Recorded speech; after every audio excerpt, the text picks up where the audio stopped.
고치소서. 내가 낫겠나이다. 날 만지소서. 내가 회복되겠나이다. 날 구하소서. 내가 구원 얻으리니 나로 주의 구원 보게 하소서. 날 고치소서. 내가 낫겠나이다. 날 만지소서. 내가 회복되겠나이다. 날 구하소서. 내가 구원 얻으리니 나로 주의 구원 보게 하소서.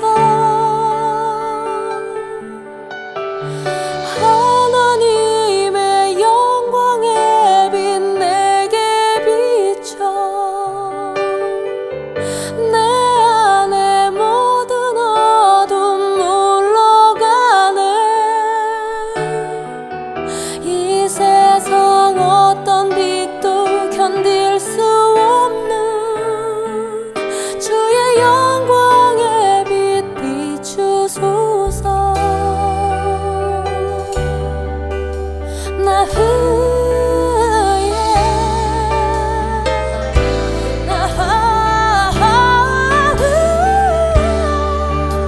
날 고치소서. 내가 낫겠나이다. 날 만지소서. 내가 회복되겠나이다. 날 구하소서.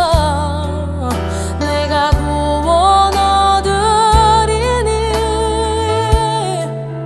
나로 주의 구원 보게 하소서.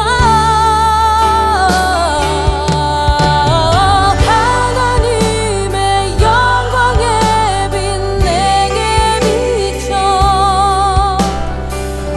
내 안에 모든 어둠 물러가네. 이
약초의 고장이자 산삼의 본향인 함양 지리산 자락 800구즈. 게르마늄이 풍부한 땅에 씨를 뿌리고 농약 한 방울 비료 한 톨 없이 추운 계절 더운 계절 견디며 7년을 기다립니다.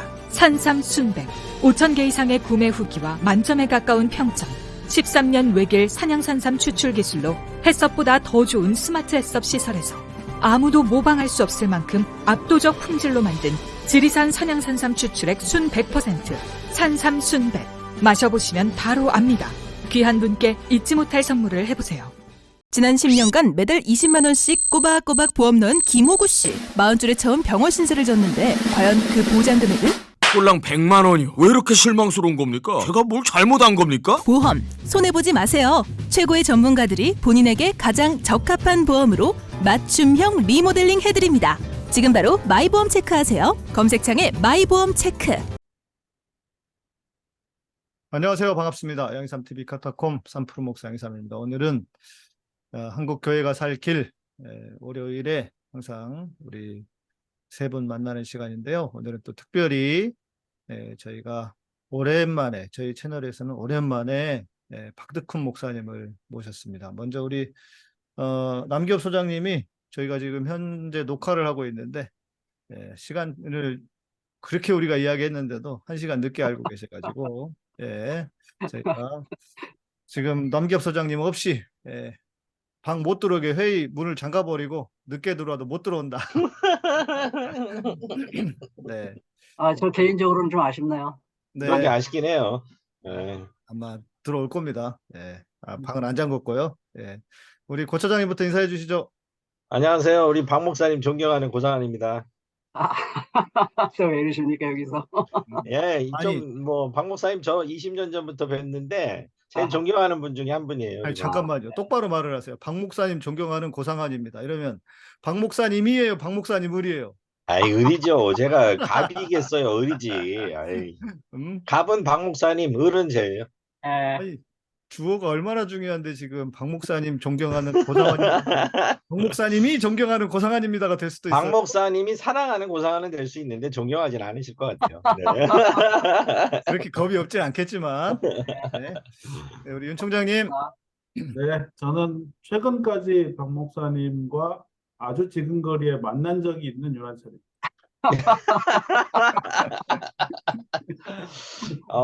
왜 이렇게 약간의 아부 모드로 가고 있죠? 아니, 박 목사님 모시기 사실 쉽지 않거든요. 그래서 압으로 해서 자주 그걸- 모실 수 있도록 하겠습니다. 싼 사람이에요. 싸요. 네. 네, 우리 잠깐 말씀 주셨지만 박 목사님 오랜만에 저희 팟캐스트 시절에 오셨었는데 그래도 한번 예. 인사 한번 다시 해주시죠.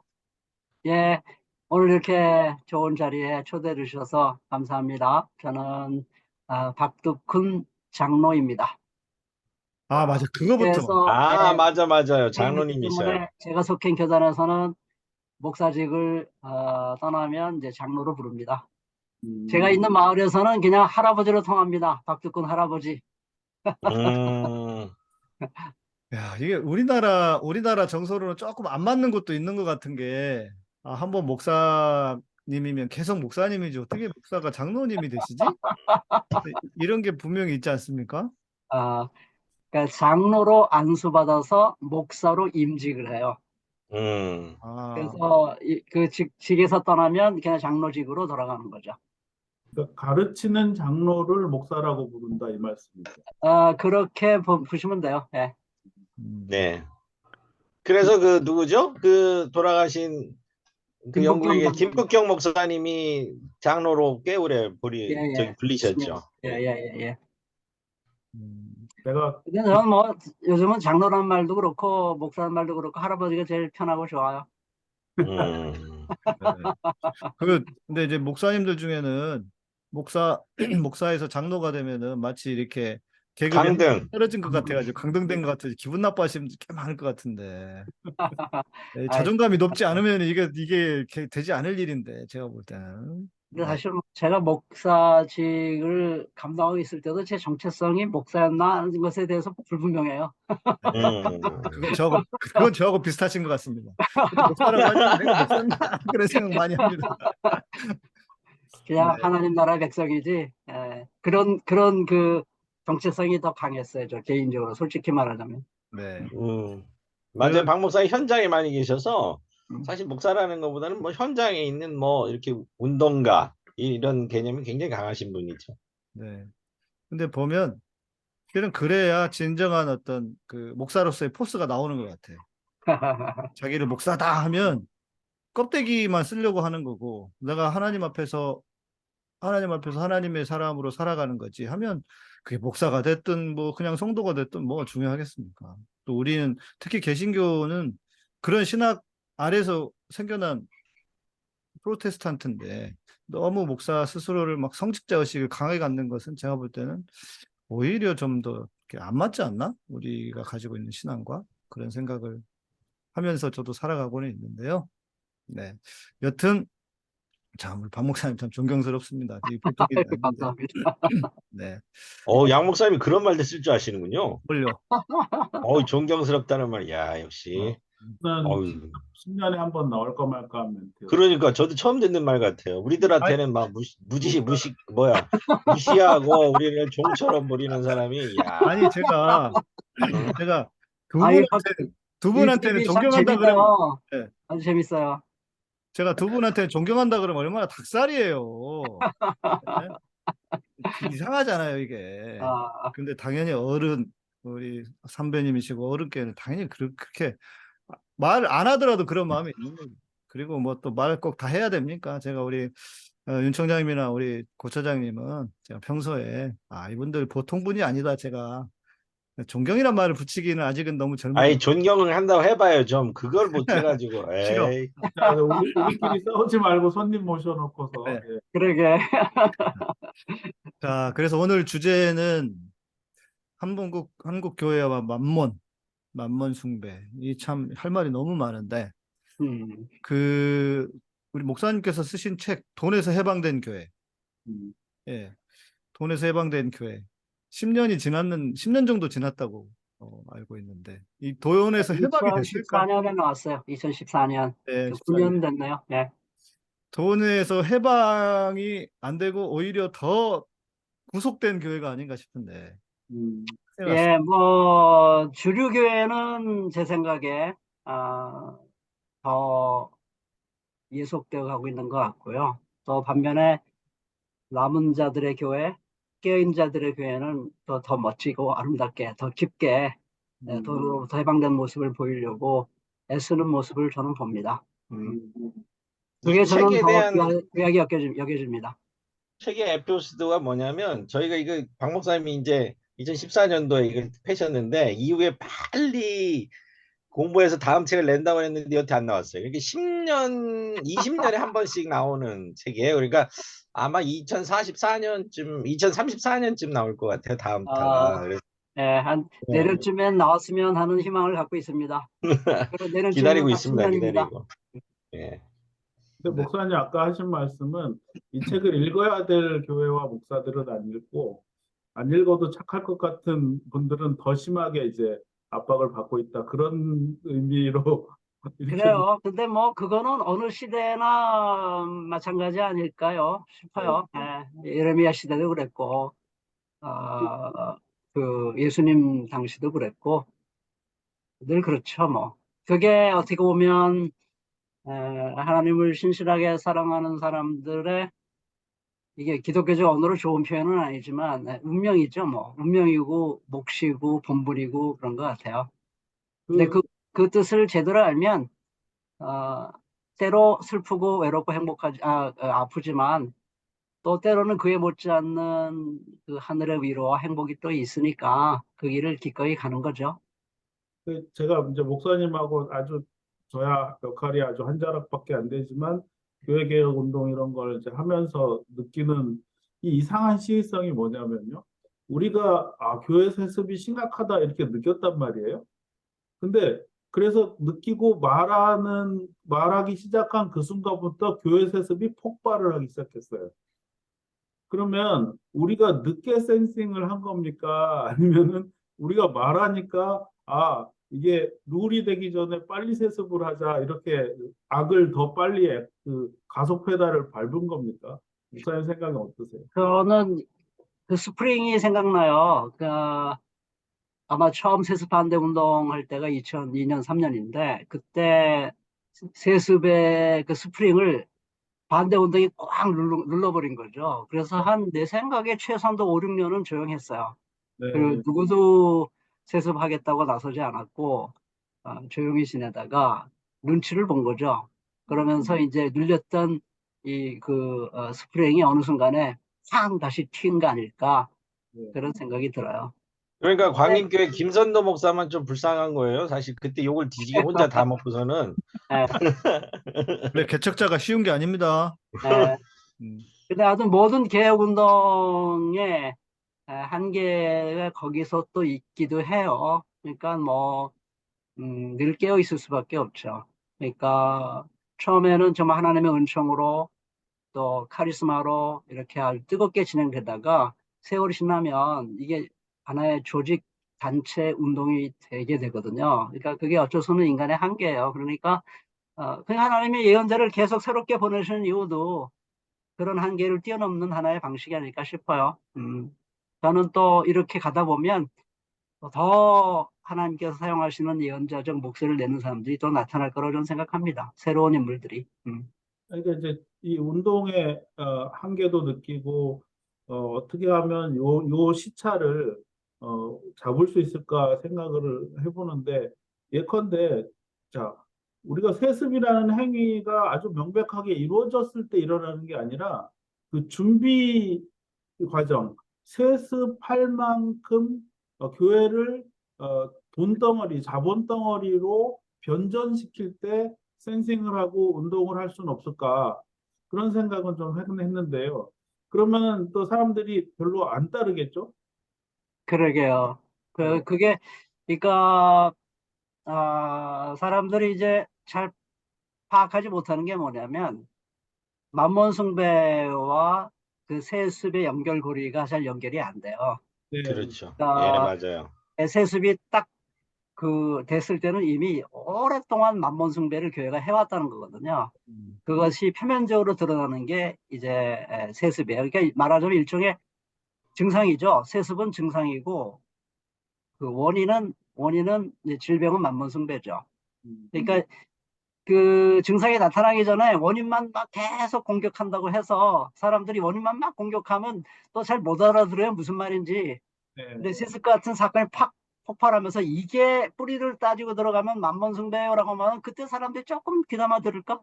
뭐 그런 그 문제점이 좀 있어요. 그래서 저는 평소에 세습 문제를 얘기할 때 세습 자체도 물론 문제지만 세습을 하지 않고서는 그 교회의 지속과 존속이 불가능할 수밖에 없는 그런 현재 교회 모습, 그게 더 심각한 문제다. 네. 왜냐하면 세습을 안 하면 교회가 무너져요. 깨지고 엄청난 그 어려움이 눈에 보이거든요. 근데 그건 사실이에요. 그 염려는 그냥 가짜 염려가 아니고 진짜예요. 진짜 세습 안 하면요 그런 교회들 다 산산조각 날 겁니다. 너무 힘들어질 거예요. 그건 예. 너무 불본듯 뻔해요. 그러니까 세습을 하는 거거든요. 세습을 안 하고서는 그 교회를 계속 존속시킬 수가 없어요. 그러니까 그게 더 문제예요. 세습보다는. 그럼 왜 그렇게 됐냐? 따지고 들어보면 교회가 하나님을 잃어버리고 참 하나님을 잃어버리고 이제 하나님을 빙자한 만몬이 교회 안의 주인이 된 거다. 그러니 그럴 수밖에 없게 된 거다. 이제 이렇게 분석이 되는 거죠.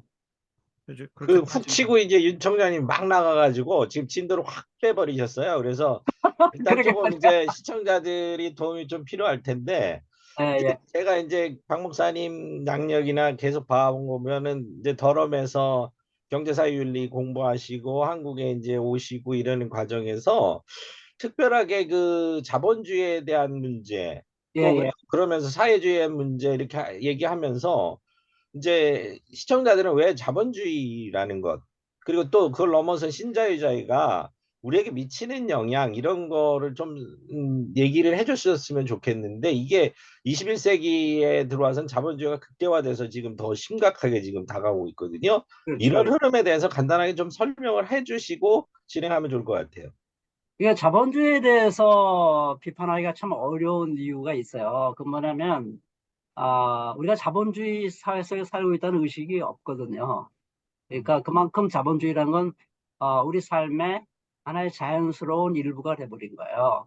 우리가 호흡을 계속 하고 있지만 산소를 들이마시고 있다는 의식을 하는 적이 없잖아요. 그렇죠? 예. 그런 거예요. 자본주의는 말하자면 우리의 삶을 지속시키는 산소와 같은 역할을 하고 있어요, 지금. 그러니까 그런 자본주의에 대해서 비판을 한다? 이게 사실 굉장히 어렵고요. 자본주의를 의식하고 자본주의가 뭐고라는 것을 그좀 냉철하게 분석과 평가할 수 있는 마음 준비가 안 돼 있다는 것. 저는 이게 좀 굉장히 심각한 문제로 봐요. 그래서 저는 오늘날 이 자본주의 문제를 다루려면 마음 준비가 일단 먼저 필요해요. 우리 함석헌 선생님이 옛날에 그런 말 많이 했잖아요. 생각해야 산다. 뭐 이런 말 많이 했는데 전 지금이야말로 좀 기독교인들이 생각을 했으면 좋겠다 하는 생각을 합니다. 그래서 도대체 우리가 이렇게 자연스럽게 숨 쉬듯 내 것으로 받아들이고 있는 자본주의라는 게 도대체 뭐냐 하는 거에 대해서 좀 냉철하게 분석하고 평가하는 거를 그건 신앙하고는 관계없어. 골치 아파. 뭐 그런 거 생각하면서 신앙생활 거 뭐 사람 사랑하고 이웃 사랑하면 되는 거지. 이런 생각을 좀 제발 떨쳐버렸으면 좋겠어요. 지금 한국교회 살려면 자본주의가 뭐냐 하는 이 질문에 대해서 좀 진지하게 파고 들어가야 될 때다라고 저는 생각을 합니다. 우리 박철수 목사님한테 내가 최근에 한번 전화를 해봤어요. 성경에 진짜 기도하라는 말보다 생각하라는 말이 더 많습니까? 진짜 그렇다고 그러더라고요. 기도하라는 말보다 생각하라는 말이 더 많대요. 성경에 쭉 단어를 조사해 보면. 근데 너무 기독교인들이 생각을 안 하죠. 자, 그럼 자본주의는 뭐냐? 목사님, 너무, 이게 그 자본주의가 뭐냐를 말하기 전에 예, 사람들은 자본주의가 기독교의 정신인 줄 아는 사람이 생각보다 많습니다. 많죠. 굉장히 많죠. 이제 그게 왜 그렇게 됐냐면, 미국 교회가 선교사를 보냈잖아요. 네. 그래서 그 선교사를 통해서 한국에 들어온 주류 기독교. 그게 자본주의에 편향된 기독교에 이미. 그리고 대한민국은 한국전쟁을 거치면서 미국이 우리나라의 그야말로 구세주가 됐잖아요. 북한의 공격으로부터 우리를 지켜준 구주예요. 구주 미국이. 그러니까 그 미국이 우리에게 전해준 미국식 기독교를 절대화하게 된 거죠. 더군다나 우리 잘 아는 대로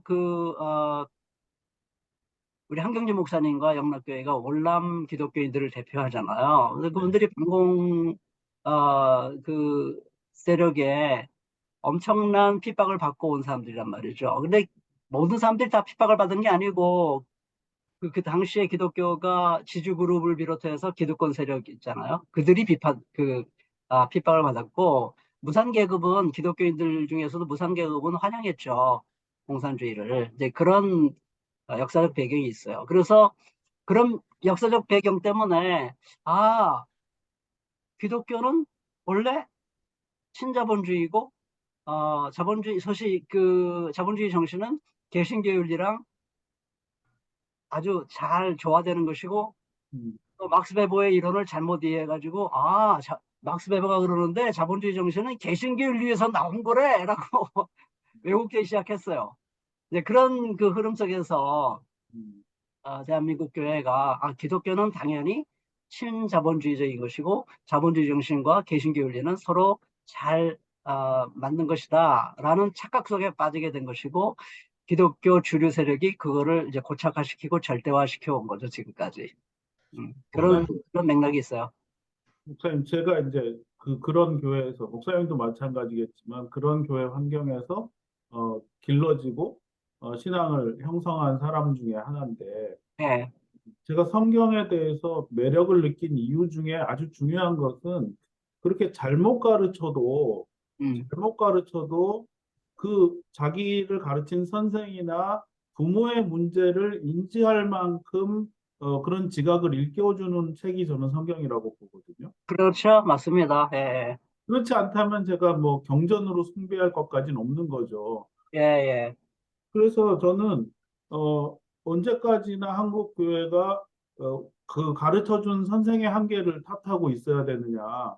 음, 그런 이제 문제의식이 있고, 그다음에 이렇게 그런 교회에서 자란 사람도 자기 부모, 자기를 가르쳐 준 선생, 목사의 한계를 뛰어넘을 수 있어야 한다. 이렇게 생각을 하고 있는데, 그러면 어떤 것이 그런 계기를 제공해 줄 수 있겠는가 하는 거죠. 그리고 또 어떤 것이 그렇게 하지 못하도록 막고 있는지를 좀 밝혀야 되지 않겠습니까? 예, 그거는 자기 교회 지도자를 절대화하던 습관에서 벗어나서 지도자가 가르치는 것이 틀릴 수도 있고 성경을 왜곡할 수도 있다 하는 가능성에 대해서 열린 마음을 가지기 시작할 때 가능한 거거든요. 근데 그게 참 어려워요. 에레미야에서 최근에 제가 주 큐티를 하면서 다시 한번 느낀 건데 예언자들은 거짓 말을 하고 또 제사장들이 거기에 따라서 다스리고 음, 그리고 백성들은 그걸 좋아요. 좋다고 하니 좋아합니다. 좋아하니 도대체 어쩌겠다는 거냐 도대체 어떻게 하겠다는 거냐 하고 하나님께서 한탄하시는 대목이 나와요. 그러니까 일반 사람들은 거짓 예언자들이 하는 말이 더 듣기에 좋아요. 되게 달콤해요. 전쟁 같은 거 없어. 하나님께서 우리 백성을 사랑하기 때문에 이 성전 제사를 지켜주실 거고 침략 같은 거 없어. 평화가 계속 진행될 거야. 이랬단 말이에요, 거짓 선자. 근데 예레미야 아니야. 너희들이 지금 성전 제사 완전 부패했고 하나님께서 지금 견디다 못해서 너희들이 회개하고 돌아오지 않으니까 이 저 북방에서부터 민족이 쳐들어와서 곧 침략할 거니까 너희들 정신 차려야 돼. 라고 얘기했단 말이에요. 그러니까 백성들은 누구 말이 더 듣기 좋을까요? 예언자의 말이 아무리 하나님 말씀이고 성경에 기록되어 있다 한들 그것보다는 달콤한 말을 하는 거짓 선자의 말이 더 좋은 거죠. 오늘 그 병에 걸려 있어요. 한국교회 대다수의 모든 사람이 그런 건 아니지만 그러니까 그게 사실 뭐 어쩔 수 없는 그 모든 시대의 공통적인 현실이긴 해요. 부흥의 때를 제외하고 정말 하나님의 성령이 불같이 역사 속에 나타나서 교회 전체를 휘집어 놓을 때를 빼놓고는 일상적으로는 그게 대체적인 흐름이에요. 그러니까 그런 성령께서 막 부흥의 역사를 일구지 않을 때 예언자는 외로워요. 그러니까 뭐 에레미야를 보면은 뭐 죽겠다고 난리 부를 때가 많아 하나님한테. 하나님은 나를 속이셨다고. 하나님 사기꾼이시잖아요. 하나님 나에게 물이 흘렀다가 물이 흐르지 않는 그런 샘물과 같은 존재 아니십니까? 하나님 저를 고쳐주실 듯 하다가 안 고쳐주시고 제 상처는 지금도 너무 크고 하나님 제발 그만 좀 참으세요. 더 참다가 나 죽습니다. 죽어. 뭐 이랬단 말이에요. 그러니까 에르미야도 너무 힘들었던 거죠. 아무리 하나님 말씀을 그냥 액면 그대로 전해줘 사람들이 그거 하나님 말 아니고 우리 거짓사람들이 해준 말 하나님 말이야 이런단 말이에요. 오늘도 마찬가지죠.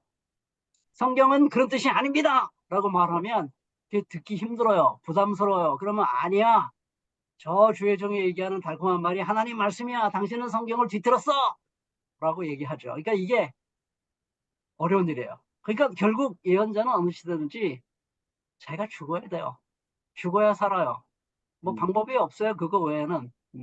눈물 흘리고 죽을 때까지 외치고 그러면 제가 어느 주석서인가 보니까 에레미야 당시에 살았을 당시에 에레미야 건진 사람 딱 2사람이란 말이 나와요. 당신 말이 옳아요 한 사람이 딱 2사람이다.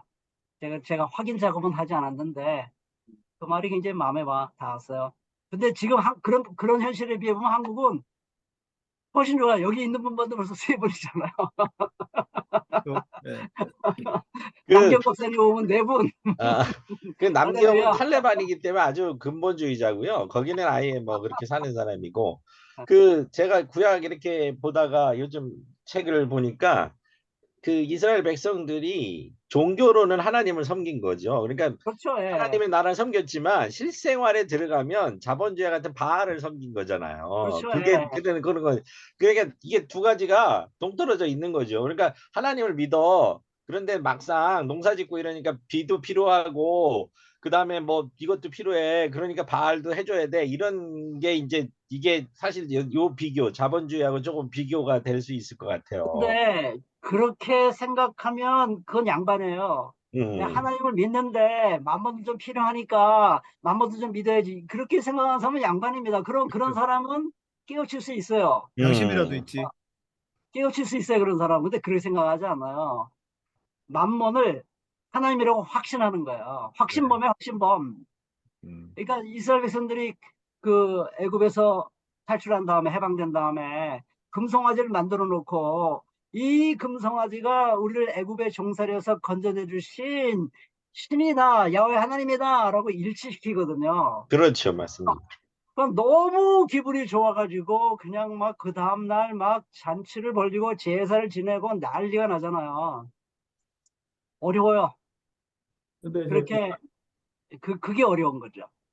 지금 만몬을 섬기고 있으면서 이게 정말 성경에 기록된 음, 역사도 부정하지 않아요. 음, 하나님 역사도 부정하지 않아요. 하나님께서 자기들을 애굽에서 해방시켰다. 해방의 하나님이다. 이것도 부정하지 않아요. 근데 만몬이 그 하나님이야! 라고 주장하는 거죠. 그러니까 이게 미치겠는 거예요. 목사님, 제가 설득의 대상에 대해서 조금 여쭤보고 싶은 게, 예. 저희 외할머니가 제가 자랄 때 혹은 저보다 어린 조카들이 이렇게 자랄 때 이렇게 걔들을 관찰하시면서 미쳤다, 총했다 한다 이렇게 말씀하셨어요. 미쳤다. 총했다. 통했다. 애들이 어쩔 때는 미친 행동, 그러니까 막 이렇게 중구난방으로 개구장이 짓을 하다가 가끔 철이 들고 막 이러잖아요. 어떤 순간에 그 철든 소리하고 그러면 할머니 말이 미쳤다, 총했다 한다 이렇게 얘기하시는데, 우리 시간이 정갑 씨가 네. 자기가 하나님과 정말 친한 사이라고 얘기하잖아요. 통했다. 확실하게 얘기했잖아요. 하나님도 나한테 까오면 공불도 없어 뭐 이런 식으로 얘기하는 거는 자기가 하나님과 그만큼 가깝다는 것에 하나의 그 뭐라고 표현해야 되나 개그죠, 개그. 아니 그 제가 속한 합신 수원노회가 전광훈과의 교류 금지라는 헌의안을 부결시킨 노회입니다. 그러게 말해요. 그러니까 뭐 소강령 노회고요. 그래서 제가 합신 안수집사직을 버린 거죠. 근데 그건 하여튼 그거고, 제가 아까 드리고 싶은 질문은 뭐냐면, 자, 어떻게 보면 일 개인이 전적으로 저 인간은 만몬에게 갔어 이렇게 볼 수도 있지만, 저라는 한 개인도 어쩔 때는 만몬을 숭배하는 듯한 그런 생활의 파트나 생각의 어떤 부분이 있고, 음, 어쩔 때는 잠시 제정신을 차려보면 이제 하나님 그렇죠. 예, 이렇게 바울도 자기 안에 두 개가 있다 이렇게 얘기를 하고 하니까, 맞습니다. 예, 그래서 우리가 설득을 하거나 뭐 교화라고 할까 아니면 교훈을 하거나 할 적에 어떤 사람을 전적으로 몰아버리면 더 이상 그 교훈의 여지가 없을 수가 있지 않습니까? 그리고 그렇죠. 예. 비판의 여지도 없어질 수가 있어서 그걸 어떻게 우리가 사고를 해야 될까? 그러니까 목회적으로. 저는 그 한국교회를 향해서 뭔가 개혁의 목소리를 내고자 하는 사람들이 어, 정말 철저하게 겸허해야 된다 하는 생각을 늘 하고 있어요. 어, 나는 참 야훼 하나님만을 믿는 거룩하고 경건한 의인이고 너희들은 완전히 만번숭배에 쩌들어 있는 죄인이야 하는 이분법적 사고. 저는 이거는 굉장히 위험한 거라고 생각해요. 그러면 그들을 뭐 돌이키는 게 참 처음부터 쉬운 일은 아니지만 돌이킬 수 있는 가능성은 일도 없어요. 저는 그래서 끊임없이 내 안에도 만몬이 끊임없이 그 작동하고 있고 나도 끊임없이 만몬과 씨름하고 싸우는 존재이다라는 사실을 언제나 인정하고 정말 주님의 은혜가 아니면 나도 이 싸움에서 이길 수가 없는 사람이야. 내가 뭐라고 이 싸움에서 내가 이길 수 있지? 나도 흔들릴 수 있고 나도 넘어질 수 있고 실제로 넘어질 때가 있었어 라고 늘 자기 자신을 성찰하는 그런 태도가 저는 필요하다고 생각해요. 근데 그럴 때 우리는 그 예언자적 심정이 생기는 거예요. 그들을 정말 정죄하는 마음으로 뭐라고 외치는 게 아니라 진짜 돌이킵시다. 우리 같이 삽시다. 죽지 말고 삽시다. 이게 에스겔서에 나오는 하나님의 마음이고 정신인데 이제 그런 마음으로 이제 설명을 할 수가 있는 거죠. 예, 그래서 그들의 마음을 좀 감동시키고 마음을 열게 하고 하는 그런 노력이 우리에게 참 필요하다고 봐요. 예수님 자신도 악마와의 싸움을 싸웠잖아요. 네, 예수님도 그런 그 악마와의 싸움을 이기기 위해서는 예수님도 금식을 했어야 됐어요. 40일 동안 치열하게 싸우지 않고서는, 또 성령이 옆에서 도와주지 않고서는, 천사들이 도와주지 않고는 그 싸움을 이길 수가 없었어요. 그러니까 우리에게도 그런 싸움이 있다는 사실을 인정하고, 그러기 때문에 여러분들 함께 싸워서 이겨나갑시다라고 하는 그런 마음의 태도, 좀 그런 것이 좀 필요하다고 저는 생각을 합니다. 자꾸 뭐 이게 저도 최근에 제가 이제 뭐라고 표현해야 될까? 정기적인 수입원이라는 게 뭐 별로 없어요. 이제 솔직히 얘기하면. 근데 제 아내를 먹여 살려야 된단 말이에요. 제가 죽을 때까지. 내가 일을 해본 적이 없어요. 저랑 함께 살면서. 그러니까 제가 나도 모르게 자꾸 잔고에 얼마 남았지? 라고 자꾸 확인을 하게 되더라고요. 내 계좌를. 손에 사로잡히셨군요. 그래서 내가 어느 순간에 내가 뭐 하고 있는 거지? 내가 왜 자꾸 확인 작업에 자꾸 들어가는 거지? 그래서 제가 그때 딱 결심을 했어요. 내가 한 달에 딱 한 번만 봐야겠다. 아, 한 달에 한 번만 본다. 그래서 요즘은 제가 한 달에 한 번만 봅니다. 제 계좌를. 근데 계좌 관리를 목사님이 하셨어요? 사모님이 안 하시고? 뭐 따로 계좌가 있긴 한데 모든 수입은 제 계좌로 들어와요. 어, 지금도. 난 사모님이 살림을 하시는 줄 알고 그러셨는데, 아이고. 돈이 없으면 못 살잖아요. 그렇잖아요. 자, 돈이 없이 어떻게 그러니까. 살아요. 이제 그러니까 뭐 만mon은 언제나 만mon숭배의 위험은 뭐 죽을 때까지, 내가 마지막 숨을 거둔 날까지 내 옆에 착 달라붙어 있는 거죠. 아차하는 순간 우리는 넘어가는 거죠. 뭐. 뭐 이제 그러니까요. 그 말씀을 저도 좀 다 아는 이야기이긴 하지만 또 다시 말씀드리지 않을 수 없는 것이, 돈이라고 하는 것이 그 자체로 나빠서, 혹은 돈에 대한 어떤 부정적인 생각, 그래서 나는 돈 없이도 살 수 있는 사람이야, 이렇게 할 수 있는 세상이 없잖아요. 이제 그게 좀 복잡한 질문이에요, 지금. 네. 돈이라는 게 자본주의 사회 화폐를 얘기한다면, 좀 제 답이 좀 달라져요. 사실 자본주의 사회에서의 이 화폐라는 거는 굉장히 무서운 존재예요. 그냥 단순히 우리가 물질적인 필요를 충족시키지 않는 한 살 수가 없어. 이건 맞아요. 네. 네, 물질적인 필요를 꼭 돈이라고 이렇게 등치시킬 필요는 없어요, 사실. 그게 등치되는 것이 자본주의 사회거든요. 근데, 그 자본주의 사회는 돈이 없으면 못 살아요. 그런데, 그게 그 성경의 하나님 나라는 돈이 없어도 살아요. 왜냐면 하나님 나라는 돈이 있는 사람과 없는 사람을 차별하지 않거든요. 자기가 하나님 나라의 백성으로서의 생명을 갖고 있으면 그것 자체로 기본적 필요가 충족돼요. 그러니까 돈이 있어야만 산다는 것은 자본주의 사회에서의 말이에요. 예를 들어서 사회주의가 된다? 그럼 돈 없어도 살아요. 네, 돈 없어도 그렇죠. 살아요. 근데 그러니까, 우리는 자본주의니까요. 그러니까 자본주의에서는 돈 없으면 죽어요. 네. 그래서 그 말이 맞는 말인데, 저는 그 돈에 세방된 사회라는 게 그런 뜻이에요. 돈이 없어도 살 수 있는 세상을 만들어야 된다는 게 제 기본적인 생각인데, 그럼 사회주의인데요? 자본주의 사회에서는, 예, 말씀하세요. 아니, 그러면 사회주의로 가자는 얘기인데? 저는 그래요. 네, 저는 박 사회주의로 목사님, 가자는 우리 박 얘기예요. 목사님 잡혀가시겠네. 요즘 지금 아, 지금 빨리 그래서 찾아내고 내가 난리인데. 그랬잖아요. 공산 잡혀가시라고. 전체주의는 아니에요. 반대합니다. 공산 전체주의는 우리 윤석열 대통령과 함께 저도 같이 반대하는 바입니다. 그건 윤석열이 최근에 만든 사상이죠. 공산전체주의가. 그렇죠. 그럴 수 있어요. 그러니까 몇 그러니까, 개가 짬뽕이 된 건데 그걸 데피니션 한 적은 없으니까. 그래요. 근데 예. 예, 저는 대한민국의 헌법이, 사상의 자유, 저는 언론의 자유가 있다고, 표현의 자유가 있다고 생각합니다. 그래서 저는 사회주의를 지지합니다라는 그 표현 자체로, 만일 나를 구속한다거나 나를 재판에 넘긴다 그러면 저는 뭐 강력하게 헌법에 근거해서 싸울 겁니다. 네, 저도 같이 그, 싸울 생각이고요. 예. 아니 근데 근데 저는 이미 오래전부터 그렇게 얘기했기 때문에 저도 잡혀갈 거예요 아마. 아니 양 목사님은 빨리 잡혀가야 될 대상이고요.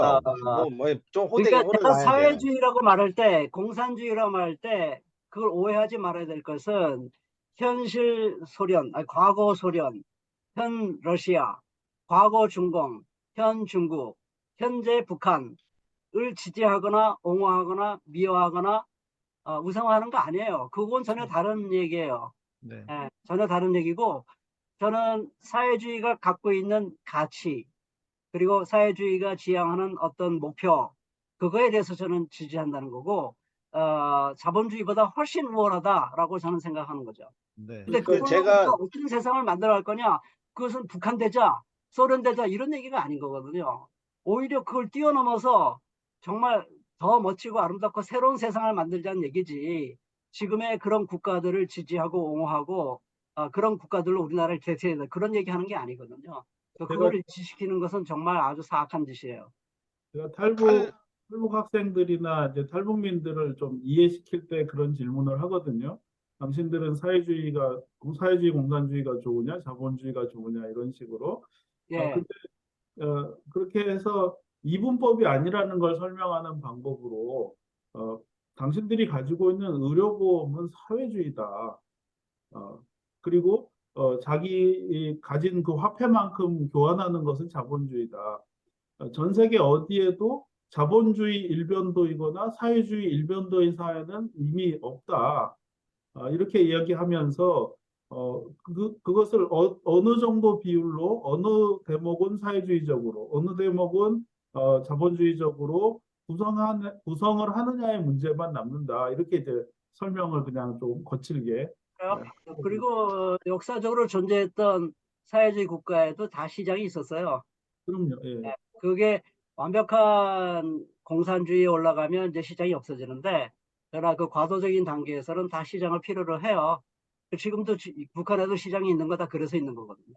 근데 지금 이제 우리 시청자들이 조금 오해할까 봐서 그걸 환기 혹은 뭐 좀 재정의를 목사님께 여쭙고 싶은 건데, 그냥 일반 성도들이 자기 생활 해결하기 위해서 돈이 필요하고 돈을 쓰고 이런 거를 우리가 자본주의로 비판하는 그 대상이 아니잖아요.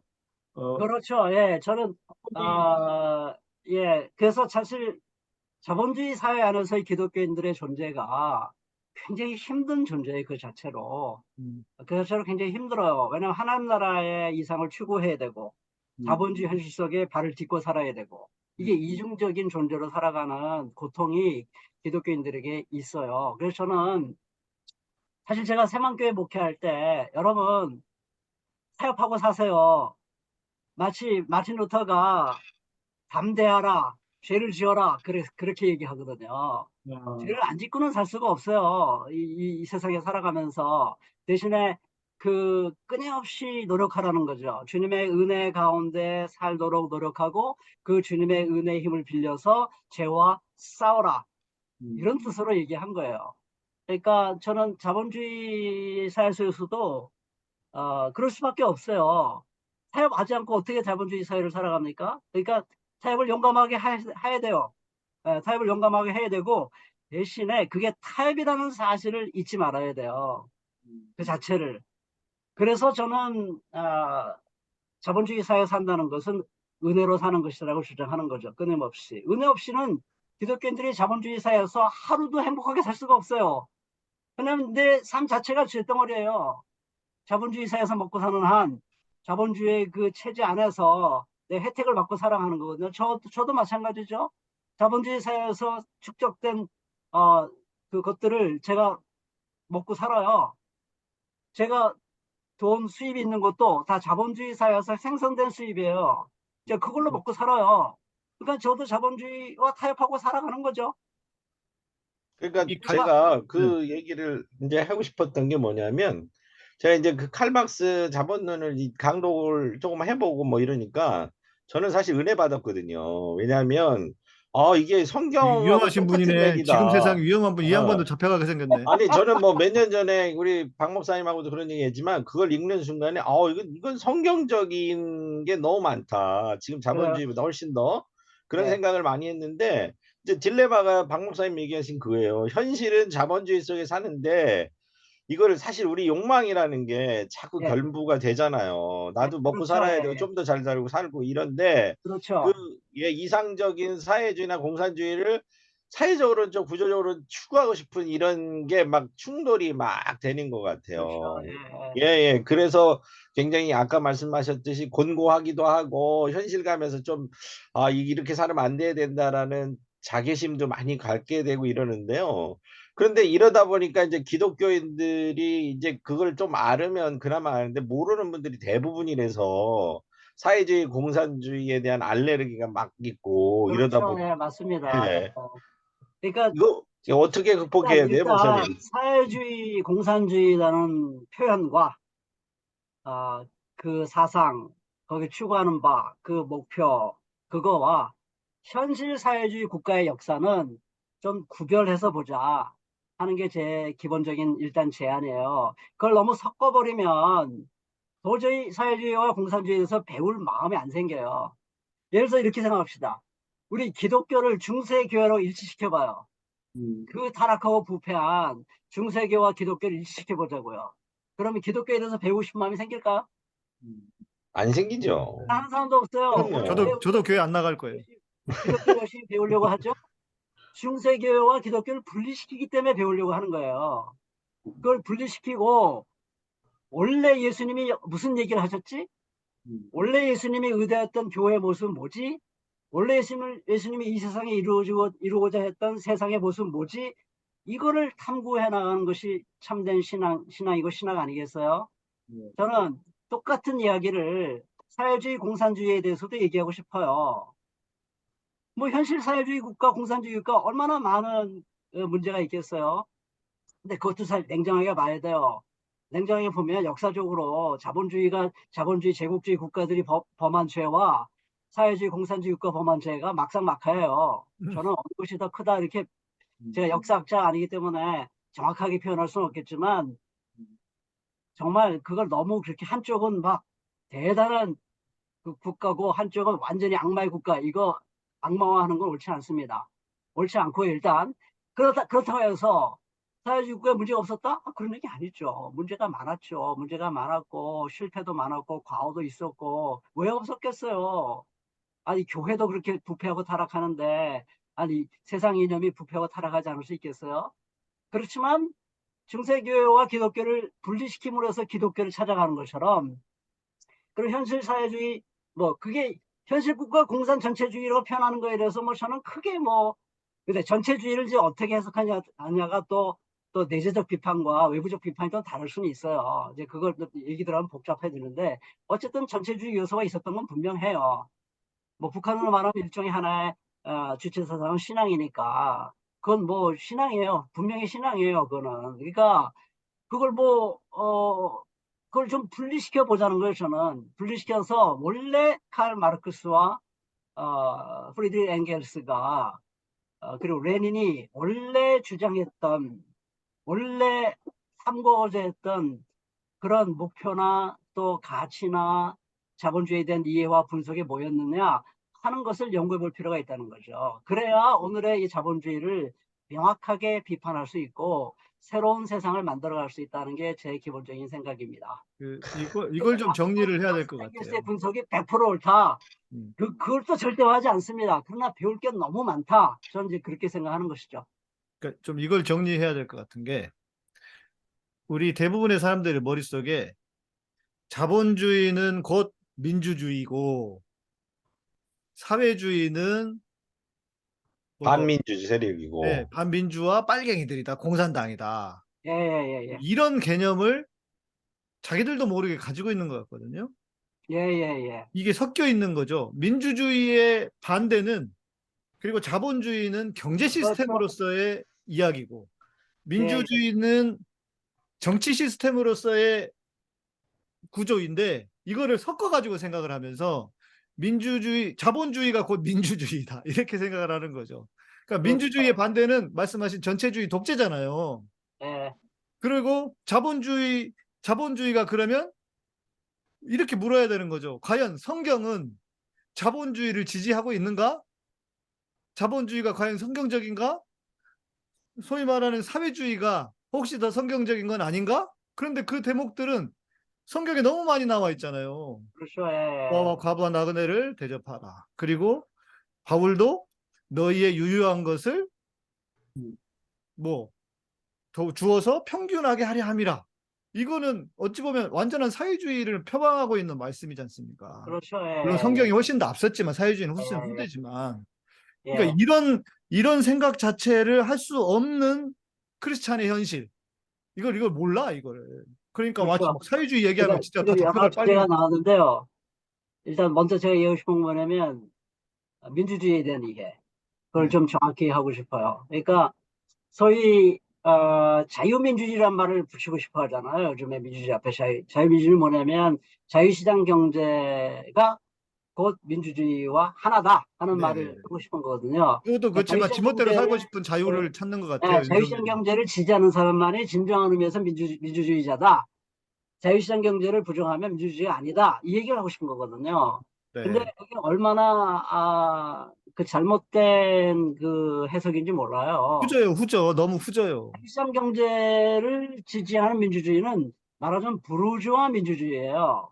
음. 부르주아 민주주의. 그러니까 부르주아 자본을 갖고 있는 세력이 말하자면 자본 동맹 세력이에요. 자본가와 자본가를 지지하는 모든 정치인들, 지식인들, 그리고 그걸 추종하는 대중들, 그들이 하나의 지배 세력이에요. 연합 지배 세력이죠. 네. 그들이 지속적으로 정권을 절대로 그거에 반대하는 사람에게 정권을 뺏기지 않도록 되어 있는, 절대로 그 외의 사람들이 정권을 죽었다 깨어나도 혁명을 일으키지 않는 한, 목숨 걸고 피를 흘리면서 혁명을 일으키지 않는 한 정권을 다시 가져갈 수 없는 민주주의가, 그게 그 자유민주주의의 그 본뜻이에요. 그래서 그거는 사실 민주주의가 아니에요. 부르주아가 지배하는 민주주의죠. 부르주아의 권력을 영구화하는 민주주의예요. 부르주아에 반대하는 세력은 그 민주주의에서 절대로 권력을 얻을 수가 없어요. 그들에겐 이 공간이 주어지지 않습니다. 그게 무슨 민주주의입니까? 나는 그 민주주의 아니라고 생각합니다. 그건 그냥 부르주아 독재죠. 부르주아 독재를 정당화하는 민주주의일 뿐이에요. 그러니까 그런 면에서 볼 때 그 민주주의는 굉장히 협소한 의미에서의 민주주의라는 거죠. 제가 주장하는 바는. 그러니까 참된 민주주의는 뭐냐, 사실 쪽수로 보자면, 사람 수로 보자면, 이 자본 세력에 지지하는 대중들이 정말 자본주의가 좋아서 지지할까요? 저는 그렇게 생각하지 않습니다. 그거는 여러 가지 의미로 억압되고 착취되고, 그리고 세뇌되고 무기력하고 두렵고 하는 가운데서 많은 사람들이 그걸 지지하는 것일 뿐이에요. 정말 언론의 자유와 표현의 자유가 완벽하게 주어지고 모든 사람이 다 토론해보자. 자본주의가 옳으냐 사회주의가 옳으냐, 뭐 현실 국가 너무 제껴놓고 한번 실제로 논의해보자 하고 정말 대토론이 벌어졌다. 사도행전 15장처럼 이방인들의 할례를 요구하는 것이 옳으냐 틀느냐 하는 거 가지고 대토론을 벌였잖아요. 그게 민주주의 아닙니까? 그렇게 대토론을 벌여서 자유롭게 토론해서 하면 저는 대중들이 어느 쪽을 따를까? 저는 굉장히 그 기추가 주목되는데요. 그게 두렵기 때문에 이렇게 억압을 하는 거예요, 지금. 맞습니다. 사실은 그게 두렵기 때문에. 약간 좀 현실로 돌아와 보면 지금 우리가 이렇게 목사님 모시고 고급진 얘기를 듣고 있는데 이미 윤석열은 이 모든 것을 이해하고 통달한 사람이에요. 그렇죠, 예. 윤석열은 오늘 3시간 전에 베트남 국가주석하고 회담을 하고 있는데요. 저 총리하고. 이 사람이 베트남 공산당 서열 3위입니다. 예, 네. 근데 지난주에 뭐라 그랬냐면 중요한 건 이데올로기다 그랬거든요. 그렇죠, 예. 네. 그리고 가서 지금 베트남 공산당한테 국빈 대접을 받고 있고 6월 달에는 그 호치민 묘소에 참배까지 했어요. 예. 자, 그리고 이게 이제 국제적인 현실 아니겠습니까? 그다음에 미국도 마찬가지죠. 아이폰이 뭡니까? 아이폰은 핵을 가진 공산당 일당 독재 국가에서 만드는 미국 스마트폰입니다. 자본은 또 대만 자본이에요. 자, 이게 현실이라는 걸 대중들은 이미 생활을 하고 있는데, 우리가 무슨 뒷북도 아니고, 무슨 몸을 반을 자른 것도 아니고, 이쪽에서는 사산전쟁을 시키는 대로 하고 앉아 있고, 생활은 그렇지 않고, 또 그 말 내뱉은 윤석열은 몸으로는 공산당하고 악수하고 앉아 있고, 이걸 어떻게 해야 될까요? 진짜 문제가 뭘까요? 저는 일단 두 가지를 얘기하고 싶은데, 하나는요, 우리 윤석열님은 내가 보는 관점에서는 자기의 권력을 유지하는 길이라면 무엇인지 할 수 있는 사람이라는 느낌은 제가 갖고 있어요. 네. 내년 총선쯤 다가오면 또 어떻게 다른 모습으로 우리 국민에게 나타날지 저는 매우 궁금해요. 그러니까 지금까지 보였던 모습과는 전혀 다른 모습으로 나타날 가능성이 충분한 사람이라고 일단 그렇게 봅니다. 얼마든지 국민들 앞에 다시 무릎을 조아리고 아주 또 겸손하게 나올 가능성은 매우 높아요. 그래서 어디로 튈지 모르는 면이 있는 사람이다라고 저는 일단 그렇게 보고 있고요. 잘못했다는 말은 안 할 겁니다, 아마. 잘못했다는 말은 그런 말은 안 하죠. 네. 자기가 지금 생각을 바꿨단 말 전혀 안 하고 얼마든지 다른 모습으로 나타날 수 있어요. 그러니까 그런 인물이라고 저는 일단 보여지고요. 두 번째 제가 하고 싶은 말은 뭐냐면 아마 이렇게 변호할 겁니다. 지금 현재 베트남은 공산 전체주의가 아니다라고 말할 가능성이 높습니다. 그냥 뭐 헌법상으로 뭐 여전히 사회주의다 뭐 이런 말을 하고 있을지 모르지만 내용상 자본주의 국가다라고 아마 충분히 그렇게 얘기할 사람입니다. 그렇게 이해력이 좋다고요. 이해력이 좋은데 여기 들어오면 이해력이 없는 척을 해요. 그렇잖아요. 둘 중에 하나라는 거 아니에요. 간첩 아니면 자기 지지 세력. 그러게요. 자기 지지자들을 결집시켜야 되거든요. 우리가 그 자기 권력에 반대하는 사람들은 이념적으로 공산 전체주의에 편향돼 있다. 이제 이렇게 단정을 하는 거죠. 네. 네, 우리 남기업 소장님이 오셨는데 한 10분째 지금 인사도 못하고 말도 못하고 있습니다. 그러니까요. 지금 네. 뭐 중간에 끼어들지도 못하고 지금 죽겠어요. 네. 탈레반에게 기회를 좀 주죠. 옥수수를 먹었습니다. 저 배고파가지고. 불쌍하다. 아내가 쪄놓은 옥수수. 목사님 뒤에 그 책이 있는데 칼 막스의 프리드리히 엥겔스 전집 책이 까만 게 있어갖고 저는 제 책장에도 그게 있거든요. 그래가지고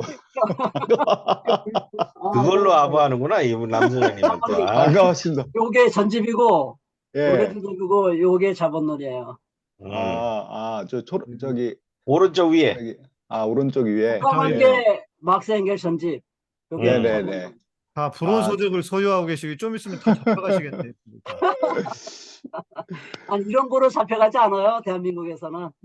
아니 윤석열이 잡아갑니다. 네. 아, 윤석열이 잡아갑니다. 뭐 잡아가라면 자기만 손댈 걸. 근데 저는 이제 박 목사님하고 뵌 지도 오래됐고 박 목사님 글도 좀 읽어보고 그랬는데 이제 박 목사님이 제기하는 문제에서 제가 굉장히 좋아하는 거는 그 성경이 말하고 있는, 그러니까 저는 오늘날 그 교회가 그 한국 사회를 완전히 망쳐버린 그 이유 중에 하나가, 여러 뭐 복잡한 이유가 있겠지만 제가 보는 거는 그러니까 하나님의 나라, 그러니까 하나님의 나라가 무엇이냐에 대한 분명한 정리, 예, 그게 부재하다. 그러니까 이 귀에 걸문 귀걸이, 이헐령 비헐령으로 늘 말해지는, 지금 이제 오정현 목사나 김상환 목사나 이런 사람들이 말하고 있는 하나님의 나라, 누구나 입에 올리는 하나님의 나라를 분명하고 선명하게 이야기하는, 이게 우리가 이 땅에서 이루려고 하는 하나님의 나라가 무엇인지를 정확하게 정리해 놓지 않으면 그게 이제 목표도 되지만, 우리가 이 땅에 이루어야 할 목표도 되고 교회가 보여줘야 할 것도 되지만, 그 지금 우리 한국 사회를 평가할 수 있는, 비판할 수 있는 근거가 되는데 그 근거가 없기 때문에 다양한 관점에서 너는 그렇게 생각하니 나는 이렇게 생각해. 물론 근거가 분명하다 하더라도 좀 입장 차이가 있고 또 뭐 자기가 또 경험한 경험세가 다르기 때문에 충분히 토론할 것들은 있겠지만 그게 부재한 상태에서 늘 공허한 얘기가 오고 가는 게 저는 너무나 불편하고 힘들었어요. 그런 관점에서 박 목사님이 늘 선명한 얘기를 해주셔서 굉장히 저는 늘 그 동지 같은 생각을 하고 있고 우리가 벌써 다 끝낸 얘기를 지금 했어요. 우리가 박 목사님 아, 얼마나 칭찬하고 존경한다고 그랬는데 이제 저는 와서 이제 지금 칭찬과 존경을 다른 면에서 지금 얘기하고 있잖아요, 아, 부사장님. 진짜. 근데 이제 그러면서 이제 그 한편으로 저도 뭐 목사님처럼 제가 아마 목사님하고 그리는 내용이 같은 면도 있고 다른 면도 있고 저는 많이 좀 토론도 하고 싶은데 그 그렇죠. 자본주의 극복, 예, 소위 말하는 자본주의 극복에 대해서 저도 그게 저의 학문적 과제이기도 하고 실천적 과제이기도 그렇죠. 해서 예, 예. 예, 해서 이제 늘 근데 그 지점에서는 그 지향하는 사회의 모습은 굉장히 이제 거의 같은 것 같아요, 목사님하고. 그래서 저도 요즘에 그 최근에 한 5년 동안 성경을 열심히 공부하면서 구약이 말하고 있는 율법이 그 구약의 그 핵심 율법이 말하고 있는 사회의 모습이 뭘까? 그냥 뭐 구절을 하나 끄집어내서 이거 아니냐 저거 아니냐 이게 아니라 구약의 뭐 계명들 11조 만물 뭐 이런 여러 가지 3년 11조 그다음에 절기 지키는 내용들 이런 거 하나하나 뜯어보면서 구약이 말하고 있는 거룩한 사회의 모습이나 신약이 말하고 있는 하나님의 나라의 모습이나 구약이 말하고 있는 거룩한 나라를 신약의 그 초대교회가 이루어냈구나 예. 라고 하는 그 막연한 생각이 굉장히 구체적으로 하나의 체제적으로 저는 이해가 되더라고요. 그래요. 예, 그러면서 그동안에 왜 성경하는 사람들이 이거를 이렇게 분명하게 얘기하지 않고 늘 애매하고 아리송송한 언어로 그렇죠. 예, 그렇게 표현했는지. 그래, 너도 모르고 나도 모르는, 너도 알 것 같고 나도 알 것 같은, 그러나 아무도 모르는 얘기로. 예, 그런 면에서 그래요. 굉장히 신학자들에게 불만이 많이 있었습니다. 그런 면에서 목사님은 늘 선명하게 얘기를 해주셔서 저는 아주 이렇게 해야 좋아. 장사가 되거든요. 장사가 깡그리 예, 장사가 안 돼. 그러니까 예, 제가 그런 말 가끔 들어요. 아, 목사님, 한국교회가 개혁되려면 신학교가 개혁돼야 되지 않겠습니까? 네, 왜냐면 신학교에서 다 잘못 성경을 해석하고 나오니까 이제 그렇게 얘기하는데 저는 그런 질문에 어떻게 답을 하냐면 제가 생각하기에 신학교는 맨 나중에 개혁될 겁니다. 이제 그렇게 얘기를 하곤 해요. 왜냐면 이 신학교는 권력을 재창출하는 그런 기구거든요. 기존 지배 세력이 자기 지배 세력을 지속시키기 위한 가장 중요한 수단이 신학교예요. 그러니까 신학교를 절대로 개혁자들의 손에 넘겨주지 않을 겁니다. 그건 예, 불가능합니다. 그러니까 그러면 신학교에서는 이제 계속 지배 세력이 듣기 좋아하는 해석들을 하거나 아니면 좋은 말을 하긴 하는데 우리가 듣기에 좀 다른 말인데 하는데 구체적으로 절대 얘기하지 않습니다. 절대로 그러니까요. 구체적으로 얘기하지 않아요. 좋은 말은 다 하는데 네, 네, 자유도 얘기하고 공평도 얘기하고 하나님 나라의 전체성도 얘기하고 뭐 다 얘기해요. 근데 그게 구체적으로 뭐냐 하는 거에 대해서는 일체 얘기하지 않습니다. 뭐 둘 중에 하나야 그러니까. 그러니까 그래가지고선 뭐 신학교가 개혁이 되겠습니까? 안 되죠. 그러니까 뭐 어쩔 수 없어요. 그냥 이 뜻 있는 사람들이 외롭지만 절대 낙심하지 말고 때로 울고 화도 나겠지만 그 하나님 앞에서 풀고 세상에 나가서는 웃고 즐기고 춤추고 사랑하고 웃으면서 죽을 때까지 올곧게 외치다가 가는 게 아닐까? 그게 우리에게 주어진 본분이 아닐까? 그런 생각을 해요. 그러다 보면 제가 이제 한번 말씀드리고 싶은 거는 우리 예언자 신드롬이라고 말하죠. 예언자 신드롬이 뭐냐면 하나님을 진실하게 사랑하는 사람은 나밖에 없습니다. 이게 연재 신드롬이에요. 보세요. 없잖아요. 나밖에 없어요. 나밖에. 어쩌자는 겁니까? 이게 연재 신드롬인데, 엘리야 신드롬인데. 그때 하나님이 망치로 빵 하고 때려주잖아요. 이놈아, 혼자가 아니야. 눈을 똑바로 떠. 7,000명. 7,000명은 그냥 숫자로 7,000명이 아니라 네가 생각하는 것보다 엄청나게 많아. 정신 차려. 이러셨거든. 그러니까 전 지금 많다고 전 생각합니다. 일단 여기 일단 계시고요. 찾아오면 저는 굉장히 많이 숨어 있다고 저는 생각하기 때문에 외롭지 않습니다. 그런 점에서는. 네. 지금 우리가 논의하고 있는, 그러니까 이야기하고 있는 것을 해결할 수 있는, 자본주의 한계를 극복할 수 있는 좋은 방법을 우리 김태형 소장님이, 제가 이제 2주에 한 번씩 방송을 하고 있는데, 소장님과 딱 솔루션을 제공하시더라고요. 뭐냐? 기본소득이다. 우리나라 사람들은 이 우리성, 우리라고 하는 공동체를 아주 이렇게 늘 이렇게 피부에 와닿게 살아가는 사람들이기 때문에 이 생존 불안이 해소되면 이 사회가 지금처럼 이렇게 치열한 경쟁, 개인 간의 경쟁하지 않고 살아갈 수 있는 방법이 생긴다. 그러니까 자본주의 한계도 어찌 보면 좀 극복할 수 있는. 그래서 기본소득을 해야 된다. 이렇게 이야기를 하시는데 저는 상당히 좀 이렇게 동의가 됐거든요. 우리가 성경에서 하나님이 우리를 먹여 살리신다. 무엇을 먹을까 마실까 염려하지 말라. 하나님이 다 이것을 너희에게 공급해 주신다라고 하는 그 믿음을 가지라고 계속 얘기하잖아요. 그런데 진짜 하나님이 나를 뚝 떨어뜨려서 주시는 경우는 쉽지 않고, 하늘에 떨어뜨려 주시는 경우는. 그런데 이것을 소위 말하는 사회가, 국가가 어느 정도 생존 불안을 해소해 줄 수 있다면 저는 그거야말로 어찌 보면 성경이 이렇게 하나님 우리가 염려하지 않고 살아가는 게 좀 실현될 수도 있지 않을까? 저는 그런 생각을 좀 해보거든요. 네, 제가 좀 얘기해도 될까요? 네, 거기를. 네, 기본소득 얘기가 나왔으니까 이거 굉장히 논쟁적인 주제거든요. 네, 주제인데,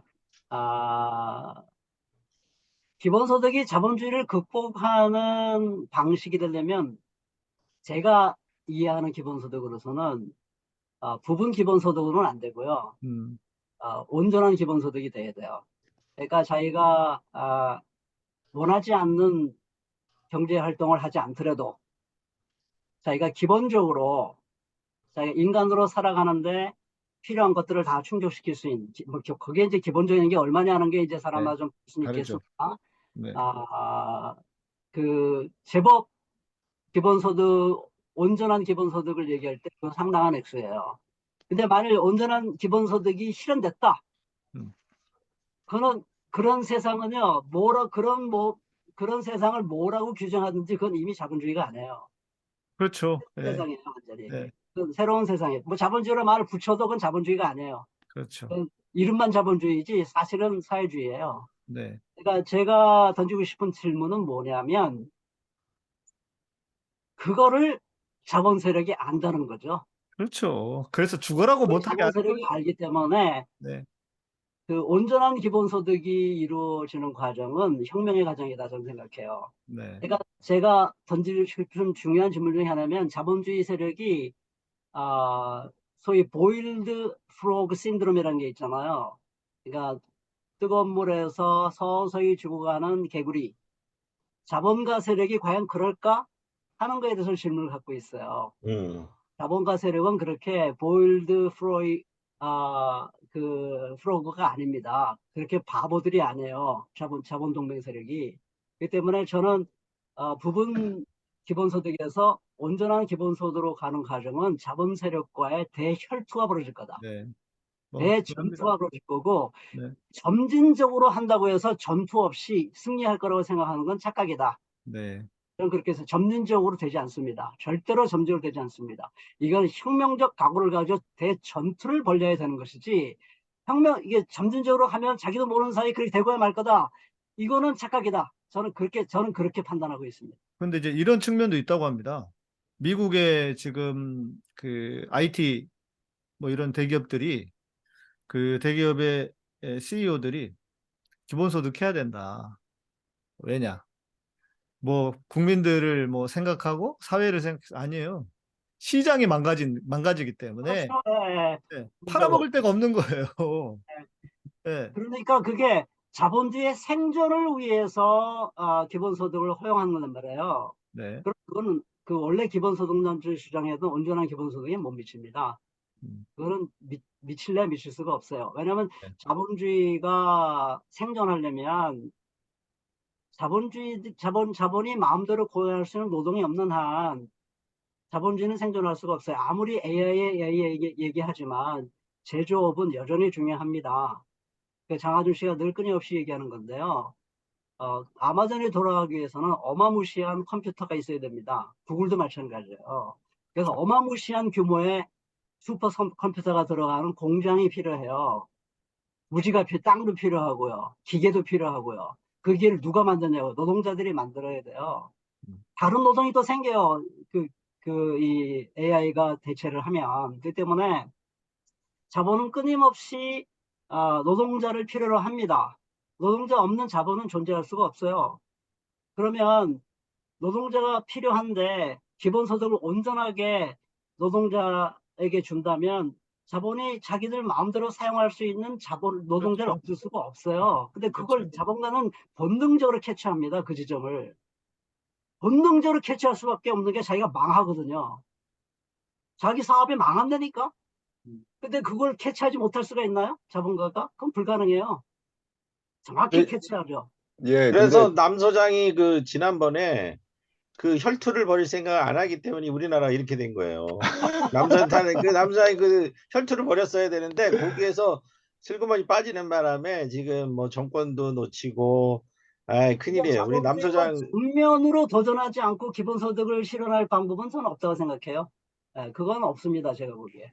네, 저기 그 목사님의 생각에 약간의 이견이 있는 거는 목사님은 이제 노동자가 있다는 것 자체를 아마 그런 표현을 안 하셨지만 그 자본이 노동을 착취하는 거를 늘 전제하고 말씀을 하시는 것 같아요. 네, 근데 뭐 당연히 네, 네, 저는 네. 근데 그런 이제 면에서 막수주의자예요. 네, 그래서 저는 이제 그거에 별로 동의가 안 되는데 예, 예? 근데 이제 제가 그 완전 기본소득이죠. 온전한 네. 기본소득이라고 표현했는데 부분 기본소득, 완전 기본소득인데 지금 우리 한국 사회에서 기본소득 하시는 분들이 저도 이제 거기 참여하고 있지만 얘기하는 완전 기본소득은 모든 사람에게 그 중위소득의 50% 그러니까 한 지금 작년으로 따지면 91만 원, 월 91만 원, 네, 91만 원을 이제 계속 매월 정기적으로 무조건적으로 노동에 이제 그 기여했느냐 뭐 이거 관계없이 그렇게 지급을 하는 건데 그렇게 하면은 저는 그 노동과 자본의 어떤 힘의 비대칭이 굉장히 완전히 대칭적이 될지 그거는 제가 뭐 확언을 할 수는 없지만 일단 대항력이 생기고 내가 원하지 않는 노동, 부당한 처우 이런 거에 대해서 내가 목소리를 낼 수 있는 지경에 이르게 그러니까 바로 되면 그 지점이에요. 제가 중간에서 말씀드려 죄송한데요. 그 대항력이 생기는 꼴을 못 본다니까요, 자본이. 아니 그걸 근데 가만 놔두겠어요? 대항력이 생기는 거를?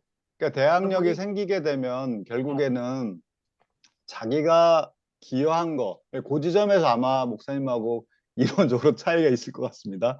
자기가 기여한 몫을 내가 노동에서 기여한 몫을 충분히 내가 가져갈 수 있는 뭐 자본가는 자본을 가지고 있는 사람은 자기가 그것에 대한 몫을 가져가는 거죠. 근데 이제 목사님 아마 자본가가 가져가는 게 다 착취의 산물이라고 생각하시니까 아마 그렇게 말씀하실 것 아니 꼭 같은데요. 착취 억압을 떠나서요. 네네. 자본은 본능적으로 고용주의예요. 사용자예요. 네네. 본능적으로. 네네. 안 그러면 자기가 사업을 할 수가 없어요. 그러니까 네네. 자기가 거의 뭐 대등한 대항력을 갖고 있는 노동과는 자본이 상대할 수가 없습니다. 그건 이미 자본주의가 아니에요. 그렇게 되면 이미 그렇죠. 예. 이미 자본주의가 아닙니다. 근데 제가 계속 강조하는 건 뭐냐면 노동자를 자본가가 완전히 무시할 수는 없어요. 그렇죠? 그러니까 복지국가가 생긴 거예요. 그래야 이 자본의 권력을 유지할 수 있는 거예요.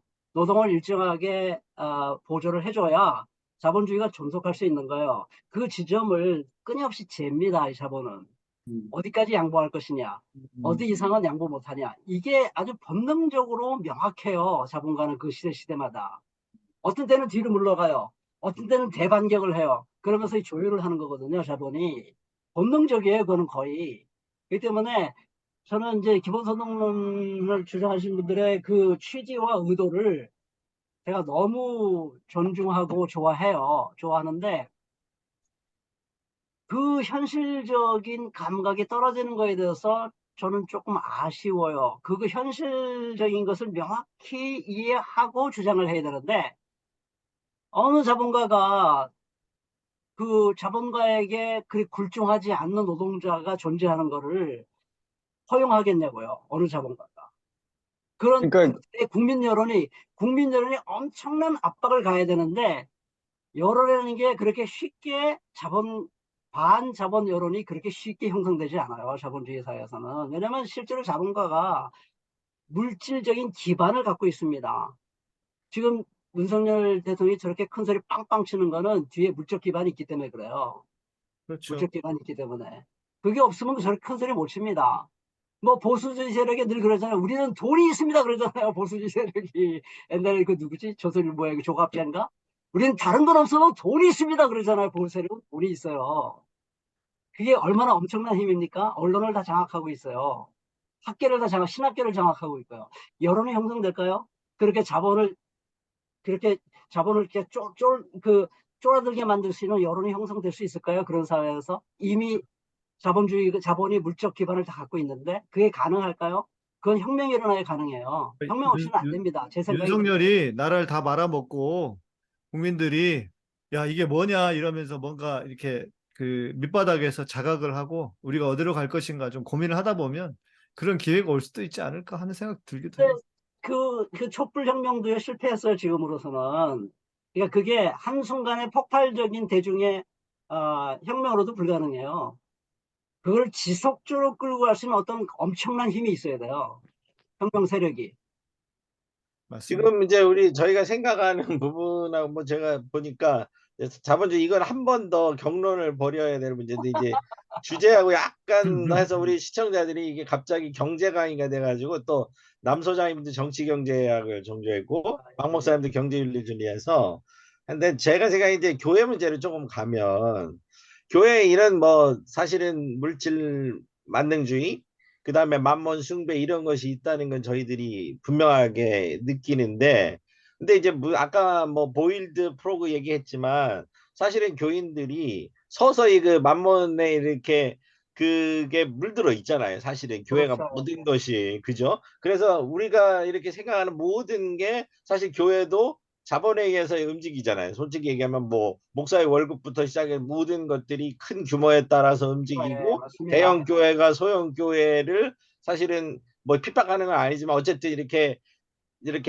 시장에서 밀어내고 이런 현상들이 이렇게 벌어지고 있는데 그런데 이게 제가 보기에는 점점 더 극대화되는 것 같거든요. 박 목사님. 뭐냐면 2000년도 저희가 교회개혁 운동 할 때는 그나마도 건강한 교회들도 생기고 작은 교회도 생겼는데 이게 맞아요. 폭발적으로 하는데 문제는 코로나가 생기고 이러면서 작은 중소형 교회는 거의 멸절을 하고 있고 대형 교회는 그 가운데서도 버티고 있고 그래요. 그것도 자본으로 부장해서 이런 현상들이 지금 저는 한 20년 동안에 우리가 처음에 할 때 희망을 조금이라도 보다가 저는 요새 아직 희망이 버렸는데 이렇게 된 과정을 보면서 목사님이 이제 벌써 이제 은퇴하시고 이렇겠지만 그 과정을 쭉 보면서 이렇게 좀 스크린한다? 좀 볼 네, 게 있으실 것 그래서 같아요. 저는 희망을 갖고 있습니다. 그럼에도 불구하고.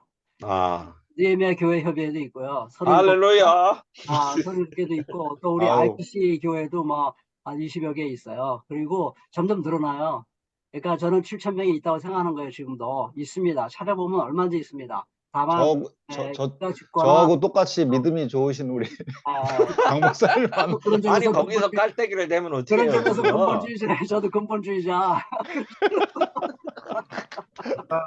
제가 정리를 근본적 해드릴게요. 확신과 신앙이 저한테도 있습니다. 그래서 저는 얼마든지 있다고 생각하고요. 뭐 저도 사실 깜짝깜짝 놀랄 때가 있어요. 여기저기 다니면서. 그 한 번도 만나본 적이 없는데 저 목사님 팬입니다 하는 사람이 제법 돼요.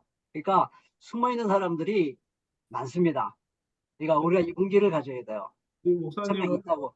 목사님은 교회에 대해서는 희망이 있다고 계속 주장을 하시고 정치 경제에 대해서는 희망이 없다고 지금 만약에 지금도 희망이 있어요. 희망이 있는데 너무 그 희망적인 희망을 비현실적인 희망을 가지 말자는 거예요. 저는 현실적인 분석에 근거한 희망을 가져야지 현실 분석이 없는 희망은 말하자면 공상적 유토피아가 되는 거예요. 현실을 분석하니까 교회가 더 희망이 없어 보이는 것 같은데. 양 목사님이 제일 믿음이 정확한 현실 없다니까. 분석에 입각한 현실은 냉철하게 보고 그럼에도 불구하고 희망이 있다 얘기할 때 저는 그 희망이 정말 멋진 희망이라는 생각을 해요. 그거는 정말 신앙에서 나오는 희망이에요. 네. 저는 그래서 발터 베냐민을 참 좋아해요. 발터 베냐민은 언제든지 메시아의 시간을 믿었어요. 지금 이 시간이라도 메시아는 올 수 있다 하는 걸 믿었어요. 그 절망적인 순간에 자기 자살했잖아요. 그럼에도 불구하고 메시아의 시간은 지금이라도 올 수 있다. 지금은 비상사태다. 그러니까 우리는 정말 그 희망을 갖고 역사에 도전하자. 그게 역사가의 사명이다. 이런 얘기를 했거든요. 저는 그게 종말론적 신앙이라고 생각해요. 예. 하나님은 근데 목사님 언제라도 성경은 메시아를 기다리는 게 아니라 우리가 메시아가 되라고 하는 거 아니에요? 그런 거죠. 예, 그런 거죠. 네, 우리가 메시아가 되라는 거지. 우리가 우리가 메시아가 희망이 되라는 건지. 또 예. 이단이 하나의 그 나타났네. 읽은 말씀 하나가 제가 마지막으로 이렇게 하고 싶은 말씀이 하나 있었어요. 에스겔 37장 3절 6절인데 이게 지난주 세월호 때 세월호 유족들 예배 시간에 그분들이 선택한 말씀이에요. 제가 한번 읽어볼게요. 그때 그는 이 뼈들에게 이렇게 예언하라고 나에게 말씀하셨다. 너희 마른 뼈들아, 그 앞에 그가 나에게 사람의 아들아 이 뼈들이 살 수 있겠느냐 하고 물으셨다. 그래서 나는 주 여호와여 주께서 말하십니다 하고 대답하였다. 그때 그는 이 뼈들에게 이렇게 예언하라고 나에게 말씀하셨다. 너희 마른 뼈들아 여호와의 말씀을 들으라. 주 여호와께서 너희 뼈들에게 이렇게 말씀하셨다. 내가 생기를 너에게 불어넣겠다. 너희가 살아날 것이다. 내가 너에게 힘줄을 붙이고 살을 입히며 가죽으로 덮고 너희 속에 생기를 불어넣을 것이니 너희가 살 것이다. 그러면 너희가 나를 여호와인 줄 알 것이다 했어요. 저는 이 말이 굉장히 가슴 뜨겁게 다가왔어요. 그러니까 우리 한국교회가 죽어 있는 것 같고 한국 사회가 죽어 있는 것 같지만 하나님께서는 언젠가는 생기를 불어넣어 살리실 거예요. 저는 그걸 믿어요. 그러니까 우리에게 필요한 건 뭐냐면 살리시는 거는 하나님이에요. 제가 그동안 교회계 운동하면서 가끔가다 착각한 거는 뭐냐면 내가 살리려고 해, 한국교회를. 개혁연대가 살리려고 해요. 아니에요. 우리가 살리는 거 아니에요. 살리는 건 하나님이 하시는 거예요. 하나님의 때에 하나님이 하실 거예요. 하나님의 사랑이 하십니다. 그 포기할 수 없는 끈질긴 사랑이 하나님이 하셔요. 근데 하나님이 인내하시는 분이기 때문에 이게 즉각적으로 악인들을 심판하지 않으실 분인데 그 하나님의 손에 달려 있어요. 내가 하나님이 언제까지 참을 것이냐. 그건 하나님의 몫이에요. 우리의 몫은 뭐냐. 그 하나님의 사랑을 굳건하게 믿고 그래 반드시 하나님의 때 할 거야. 그러니까 내가 하는 일은 무의미한 일이 아니야. 이건 정말 의미 있는 일이고 우리는 정말 이 일을 열심히 해야 돼 하고서 개혁의 길을 혁명의 길을 대차게 걸어가는 거. 저는 그것이 우리들의 사명이 아닐까? 저는 이제 그런 생각을 해봤어요. 제가 요즘 느끼는 절망감은 사실은 요즘에 뭐 교회도 망해가고 사회도 망해가는데 2070년이면 기후위기 때문에 우리가 먼저 예수님이 오시기 전에 지구가 멸망할 것 같다는 생각을 많이 하거든요. 주님이 사실은. 오시기 싫어도 오셔야 돼요. 어쩔 수 없어요. 그래서 굉장히 비관주의에 많이 빠져 있는데 오히려 박 목사님이 옛날 같지 않은 모습으로 그런 말씀을 하니까 제가 굉장히 당황스러워가지고 사실은 제가 약간 저는 그 선지자적 비관주의가 조금 생겨가지고 예전에는 사실 거꾸로였거든요. 박 목사님이 그런 말씀하실 때 저는 사실은 희망적으로 봤는데 저는 점점 더 그게 힘들어지는 것 같아요. 저 형님 믿음이 없어 물론 그래요. 현장에서 뛰시기 때문에 더 그럴 것 같긴 한데요. 뭐 저도 여기 있지만 끊임없이 보잖아요. 요즘 뭐 내년대 로잔 대회는 그 오늘의 교회 이재훈 목사가 조직위원장이지 우리 정말 로잔 그 정신을 이어받아서 복음주의권 운동을 해왔던 사람들은 거기에 초대도 받지 못하지 대화도 안 하겠다 그러지 또 지금 김종생 목사가 이 김상화 목사의 최측근인데 NCCK의 총무가 됐죠. 뭐 이런 현실들이 정말 낙심되죠. 절망적이고 제가 그 현실을 외면하고 현실을 모르고 하는 얘기는 아니에요. 근데 우리 뭐 흔히 낭만적으로 그런 얘기 하잖아요. 밤이 깊을수록 아, 가까이 온 것. 근데 그러니까 저희가 저는 그리고 저는 끊임없이 생각하는 게 예언자들이에요. 예수님도 예언자 중에 한 분이었고 그 절망적인 상황에서 어떻게 사셨지? 절망적인 상황에서 예수님은 뭐라고 말씀하셨지?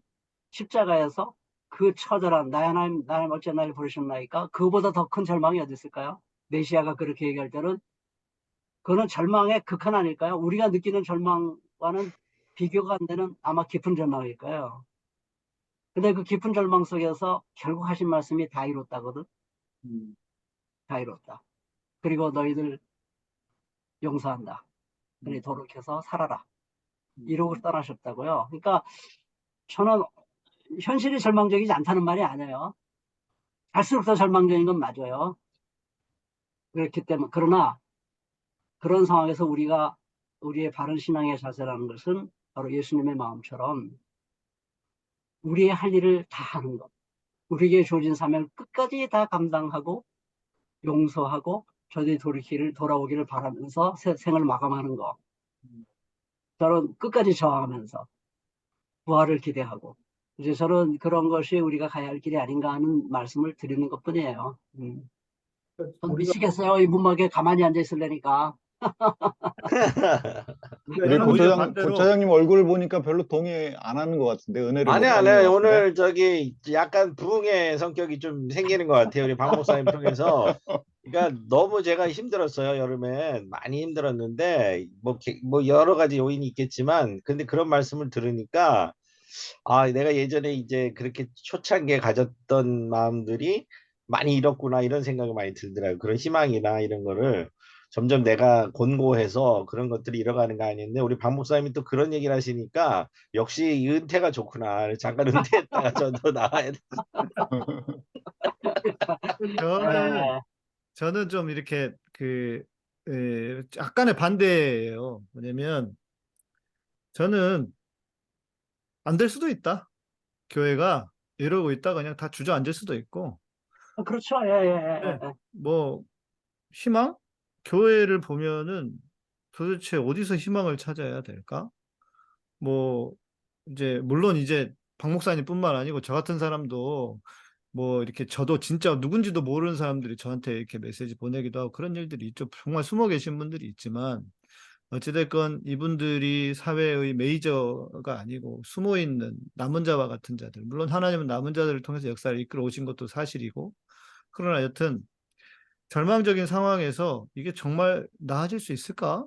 뭐 저는 안 그럴 수도 있다고 생각해요. 예, 그러나 예, 예, 예. 중요한 맞아요. 건 그게 예언자와 그 뭐죠 계시록의 차이죠.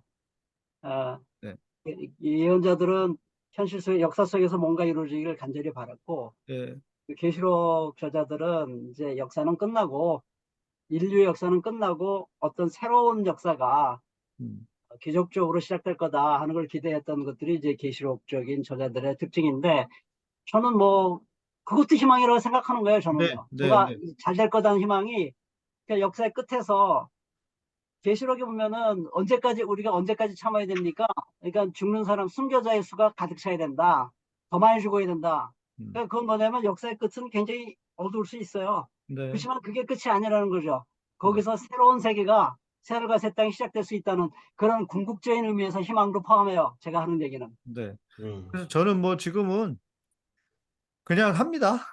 내가 할 수 있는 거 열심히 예, 하자. 예, 예. 아, 저는 그게 정말 감사해요. 예, 뭐 안 되면 뭐 안 되면 할 수 없고 그리고 뭐 이제 뭐 제가 항상 이제 우리 그 방송에서 우리 교회 예배 드릴 때마다 가끔씩 하는데 아이씨 못 먹어도 고지 뭐 어떡해 우리가 이미 왔는데 가야지 우리는 가는 거고 예, 예. 또 망해? 까짓거 망해봤자 우리는 최하가 천국인데 뭘 그래. 응? 저도 그렇군요, 또. 그 그래요. 뒷면에 네, 연초문화 저는 그게 아주 좋은 정신이라고 생각해요. 거기에 동의합니다. 그걸 이제 좀 투박하게 말씀한 건데 그거를 조금 세련되게 표현을 하자면 교회개혁 처음 시작할 때 보건가상 기자가 저한테 물었어요. 교회개혁이 될 거라고 생각하냐고. 그럴 때 저는 교회 개혁이 될 거라고 생각하기 때문에 일을 시작하는 게 아니라 네. 해야만 하기 때문에 일을 시작하는 겁니다. 그렇게 표현을 했거든요. 근데 그 마음 지금도 동일해요. 어, 우리 그 생전에 안 돼도 저는 괜찮아요. 됐으면 참 좋겠지만 네. 안 돼도 저는 제 삶을 후회하지 않을 거예요. 왜냐하면 제가 걸어가야 할 길을 걸어갔기 때문에 너무 행복하고 감사하고 저는 정말 기쁘게 숨을 거둘 수 있을 거라고 생각해요. 저 개인적으로. 하나님 저를 지켜주셔서 끝까지 한 걸음으로 갈 수 있도록 여기까지 인도해 주신 주님 감사합니다 하고 갈 것 같아요. 저도 그 옥상에 그좀 졸고를 기고한 게 정신 건강을 위한 정치라는 글을 쓴 적이 있어요. 그러니까 우리가 정치 운동 왜 하냐? 궁극적으로는 이걸 하지 않으면 우리가 정신 이상이 올 것이기 때문에 한다. 그래서 솔직히 까놓고 말해서 결과를 얻을 수 없지만 내 정신 건강을 위해서는 이 수밖에 없다. 이런 이제 이 투로 얘기를 한 적은 있습니다. 근데 이제 우리가 힘들어지는 게 목사님도 뭐 그런 걸 좀 감추고 계신 것 같긴 합니다만은 이 현생 인류를 만날 때잖아요. 그러니까 지금 거기에 들어서 자기가 죽을 줄 모르고 그 길을 가고 있는 사람들, 어, 피해자일 수도 있는데 가해자에게 힘을 실어주고 있는 사람들, 이런 인류들을 볼 때 기가 막힌 거고, 예. 그게 그게 제일 속상해요. 그게 제일 속상해요. 내 자식이거나 내 성도거나 뭐 이렇게 되면 환장하는 거죠. 그러니까 그런 고통을 저처럼 이러면 돼. 자식을 안 낳아버리면 되고 성도들을 다 쫓아내버리면 돼. 마카파 목사 양이삼. 양희삼 목사님 다운 아주 말씀이시죠. 마카파예요. 아유 그게 죽겠어요 아주 그것 때문에 일정한 고통은 피할 수 없을 것 같아요. 그렇죠. 예, 맞아요. 예, 예. 네. 고통을 피할 수 없죠. 예. 그러니까 뭐 바울의 신학도 그런 거 아니겠어요? 지금 뭐 이 땅에서 엄청난 고난을 겪고 고통스럽고 가난하고 헐벗고 하지만 그리스도의 사랑 안에서 이 모든 것들이 나를 끌 수가 없기 때문에 나는 넉넉히 이긴다라고 고백한 게 바로 그런 맥락 아니겠어요? 가난한 자 같으나 많은 사람을 부욕해 하고 그 실패하는 자 제가 이기고 질문을 썼는데 목사님, 이 어쨌든 자본주의가 물든 교회 안에서 이걸 극복하는 방법, 이제 공동체적인 아까 뭐 김태우 선생님 얘기했지만 뭐 공동체적인 어떤 삶의 방식 또 공동체를 통한 어떤 새로운 그 극복의 방법들을 혹시 생각하시거나 조금 이렇게 권면하고 싶은 게 있다면 어떤 것이 있을까요? 예, 저는 가끔 뭐 옛날부터 하던 얘기인데 공동체는 말하자면 자본주의 사회에서의 일종의 진지다 진지. 그 옛날에 진지전이라는 게 있었잖아요. 예. 그러니까 기동전을 펼쳐야 할 때를 대비해서 지금 우리를 잘 방어하고 지키는 거죠. 세상은 진지만 가지고 세상은 변하지는 않을 거예요. 뭔가 기동전을 펼쳐야 되겠죠. 그러니까 지금 진지가 아주 확실하게 다져지지 않으면 우리 기동전을 펼칠 수가 없어요. 그러면서 저는 교회가 아주 튼튼한 자본주의 사회와 맞서 싸울 수 있는 하나의 아름다운 신앙적 진지가 됐으면 좋겠다 하는 생각을 합니다. 그런 차원에서 저는 예루살렘 교회가 여전히 유효하다고 저는 생각해요. 똑같이 복사할 수는 없지만 그 자기 소유를 자기 것으로 여기지 않고 언제든지 공동체에 가난한 사람이 나타나면 다 함께 달려들어서 그 사람을 살려내고자 하는 그런 진정한 코이노니아가 있는 교제 공동체, 진정한 의미에서 교제 공동체를 만들어가는 거. 저는 그것이 여전히 우리 교회가 노력해야 될 중요한 한 부분이다. 이렇게 생각을 합니다. 초대교회가 지속되지 않지 않았느냐 하는 것은 신학적으로 여러 가지로 해석할 여지가 있어요. 성경이 그걸 분석하지 않기 때문에 너무 그거를 이제 우리랑 관계없어 이렇게 단정 질 수는 없다고 생각하고요. 뭐 깊이 들어갈 수는 없고 그게 성경에 기록되어 있는 이유는 여전히 우리가 그 모습을 우리 교회가 닮아가야 된다 하는 당위로 저는 거기 남겨 있다고 생각해요. 제가 있는 여기 세동네 교회만 해도 교제 헌금이라는 게 있어요. 교제 헌금. 쭉 볼 때, 아, 이 사람은 우리 공동체의 도움이 없이는, 자기 살 길을 살아갈 수 없구나 하면 그분을 돕자고 교제 헌금을 광고를 해요. 그러면 성도들이 자발적으로 그 헌금에서 언제까지 그가 살아갈 수 있는 소득을 우리가 마련해 줍시다 하고 자유롭게 자발적인 헌금을 하거든요. 제가 섬겼던 새마음교회는 1년에 4번인가 아무에게도 이유를 설명할 필요가 없어요. 딱 한 사람만 알아. 재정을 담당. 그 사람에게 저 50만 원 필요해요 하면 50만 원을 무조건 그냥 주게 돼 있어요. 1년에 4번. 그러니까 200만 원은 일종의 기본소득은 아니지만 그런 정신으로 나누거든요. 그러니까 그런 식의 그 태도와 자세가 공유되는 그런 작은 교회들을 계속 여기저기 만들어가는 거, 저는 불가능하다고 생각하지 않아요. 그래서 저는 최근에 방인서 목사님과 다시 의논을 했는데요. 현직에 있을 때 가장 안타까웠던 중에 하나가 뭐냐면 작은 교회 운동을 시작했다가 멈춘 거였어요. 그게 늘 마음에 빗으로 남아있어요. 근데 우리 방 목사님이 얼마 전에 그러더라고요. 목사님 아무래도 이거 작은 교회 운동을, 연합운동을 한번 시작해봐야 되지 않겠어요? 그러더라고요. 저는 오케이. 나서면 나도 함께 나서겠다. 이제 그런 뜻을 나눴습니다. 그래서 그런 교회들이 연대를 하고 서로 네트워크를 형성하고 서로 격려하고 하는 그런 흐름을 만들어 왔으면 좋겠다 하는 생각을 해봅니다. 작은 교회 운동이 전혀 없지는 않잖아요, 목사님? 예, 없지는 않죠. 근데 이제 공식적으로 작은 교회 운동을 표방하고 있는 운동은 전 없다고 봐요. 그 작은 교회 운동이라는 말로. 한창 하다가 요즘은 좀 멈춰 있죠, 예, 사실은. 그래서 예. 그거를 좀 다시 부활시켰으면 하는 그런 마음을 갖고 있습니다. 그래서 저는 결국은 영성이에요. 따지고 들어가면 영성. 나는 뭐 때문에 행복하냐는 거죠. 나는 뭐 때문에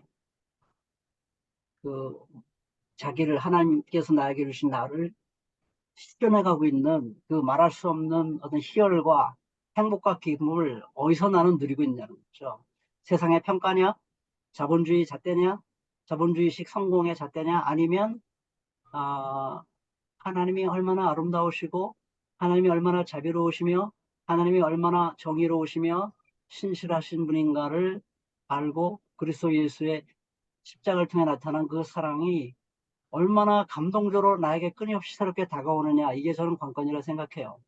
그래서 그 사랑 때문에 내가 살고 그 사랑 때문에 용기를 내고 그 사랑 때문에 힘이 솟구치고 그 사랑 때문에 아무리 좁은 길이라도 힘들고 슬프고 때로 낙심되고 절망스럽고 하나님께 막 투정 부리고 싶어도 그래도 나는 기꺼이 가야겠다고 결심할 수 있도록 만들어주는 힘, 그런 것이 십자가의 힘이라고 생각해요. 바울이 얘기한 것처럼 십자가 외에는 결코 잘할 것이 없다. 나는 지금 십자가의 길을 걸어가다가 지금 죽어서 주님께로 가는 게 나에겐 가장 큰 소원이다. 이런 영성, 그런 영성을 우리 그리스도인들 각자가 갖게 되면 저는 기꺼이 그런 자본주의와 맞설 수 있는 진지로서의 교회를 그런 성도들이 모여서 잘 만들어갈 수 있지 않을까, 저는 그런 생각을 해봅니다. 목사님 조금 우스갯소리로 들리실 수도 있는데 적당한 교회 운동하면 안 되나요? 적당한 교회? 네. 기술도 적정 기술이라는 게 있고요. 사이즈도 작은 교회 운동을 하면 아마 탐욕스러운 목회자도 있지만 사실 성도들도 있거든요. 그래서 그래요. 네. 작은이라는 말의 의미를 잘 설명해야 되겠죠. 그냥 단순히 숫자가 작은, 규모가 작은 그런 뜻이 아니죠. 작은이라는 말의 의미가. 그래서 적정 교회 운동으로 바꾸시고요. 좋다. 작은 교회 아니다. 커질 수도 있다. 그런데 이제 대형 네, 교회는 그러면 너무 재미가 없어요. 재미가 없고, 작은 교회는 작다는 게 무슨 뜻이죠? 라고 사람들이 하긴 적정이라는 게 무슨 뜻이라고도 질문할 수 있겠지만, 작은 교회가 무슨 뜻이죠? 라고 물으면 쫙 설명할 게 나오거든요. 쫙 설명할 게 너무 많아요. 작음이 갖고 있는 신학적 의미. 너무너무 말할 게 많아요. 작음에 담겨 있는. 근데 이제 제가 고향 교회에 가면 저 포함해서 7명 앉아 있거든요. 근데 그런 걸 볼 때 여기는 그냥 자동 작은 교회예요. 좀 이렇게 너무 좀 처량해 보이기도 하고 그래서 적정교회 운동으로 하면 어떨까 생각이 들어요. 좋은 것 같습니다. 네. 오늘 우리 좀 긴 시간 또 우리 목사님 말씀을 듣고 뭐 여러 가지 생각들을 좀 다시 한번 해보게 되는데요. 네. 어, 원주 가신 얘기는 아직 안 하신 거. 그렇죠. 예. 아직이 아니고 처음에 하려고 했는데 못했고요. 예, 지금 목사님 이제 요 말씀 좀 듣고 마무리 한번 하면 좋겠습니다. 원주로 많이 가시는 것 같아요.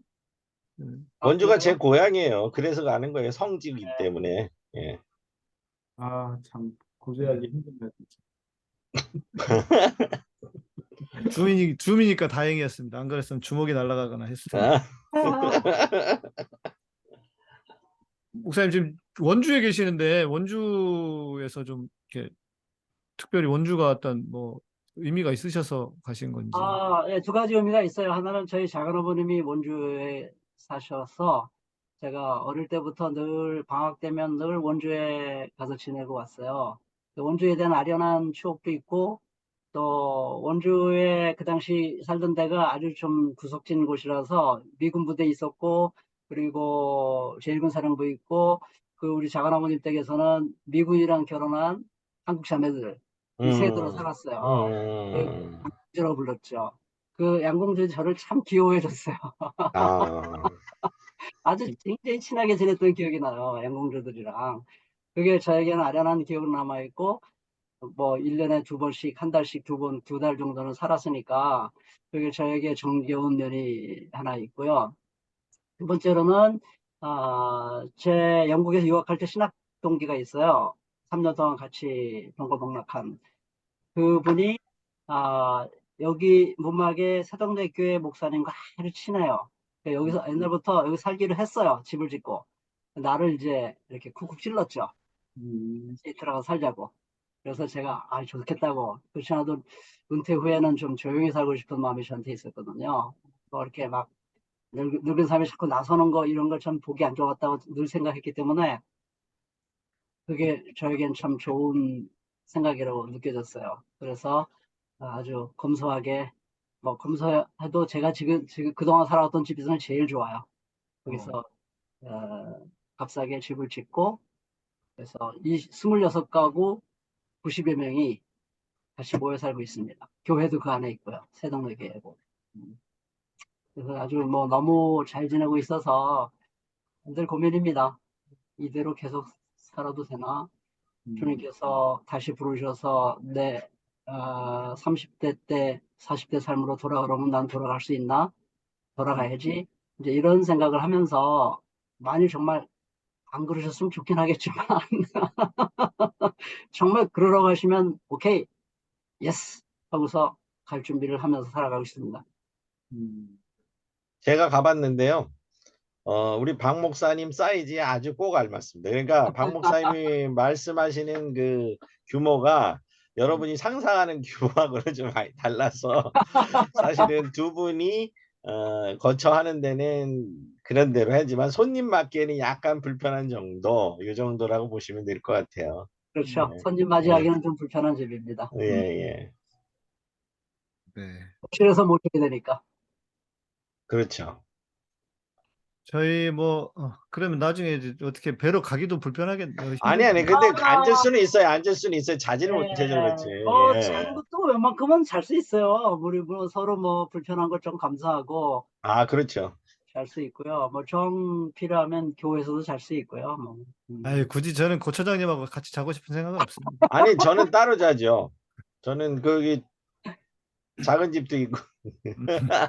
그래서 저는 이제 그 박 목사님이 페이스북을 아마 안 하시는 것 같은데 네, 안 하. 그 박 목사님 딸 네, 소래와 소래 남편을 이지영. 예, 그리 같이 세월호 한 달에 한 번씩 드리는 예배에 가고 또 소래하고 소래 남편이 자기 일상생활을 올리는 걸 보고 또 엄마 아빠 또 장인 장모님하고 같이 이렇게 사진 찍는 거 보면 아, 정말 행복하게 지내는구나. 그 소래도 투사가 됐어, 투사가. 예. 그 소래도 그렇게 아름답게 보였는데 그 남편도 아주 참 어떻게 저런 참한 친구가 있나 하는 예, 게, 전 예. 아주 고맙습니다. 고맙게 생각하고 있습니다.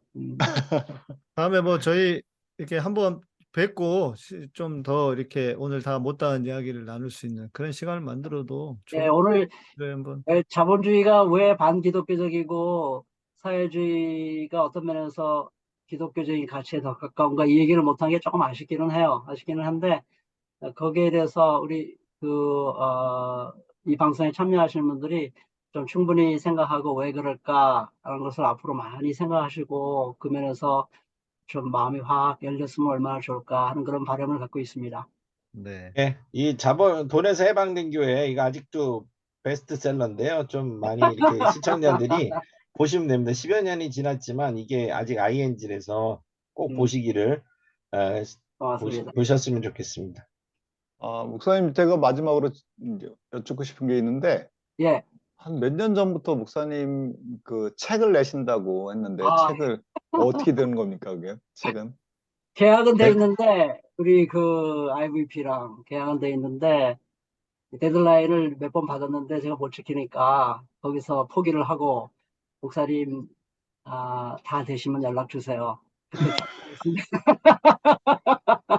안 되면 느헤미야 출판사에서 내드릴 테니까 원고만 주세요. 지금까지도 그 IVF의 중심 인물들이 저를 기다리고 있기는 한데요. 근데 제가 고민거리는 있어요. 그 돈에서 해방된 해방된 교회보다 지금 저는 더 급진화됐어요. 제 모든 사상이. 그래서 IVF에서 나올 수 있을지 모르겠어요. 목사님 그 지금 새동네 교회 주일 예배 몇 시예요? 예? 새동네 교회 여기요. 10시 반. 10시 반. 여기 예배 참석하려면 각오 단단히 하고 오셔야 돼요. 예배 아니 얼마 시간 안 걸려요. 얼마 안 걸려. 1시간 반이면 우리가 문만까지. 문제가 아니고 원주 지역에서 가고 싶은 분들이 계시면 예. 예배 시간이 길다는 건 말씀해 주세요. 2시간 걸려요. 그러면 자본에서는 조금 해방됐겠죠? 예? 자본에서는 조금 멀어져 있겠죠? 많이 그 해방되려고 우리 담임 목사님이 정말 돈과의 싸움에서 치열하게 싸워요.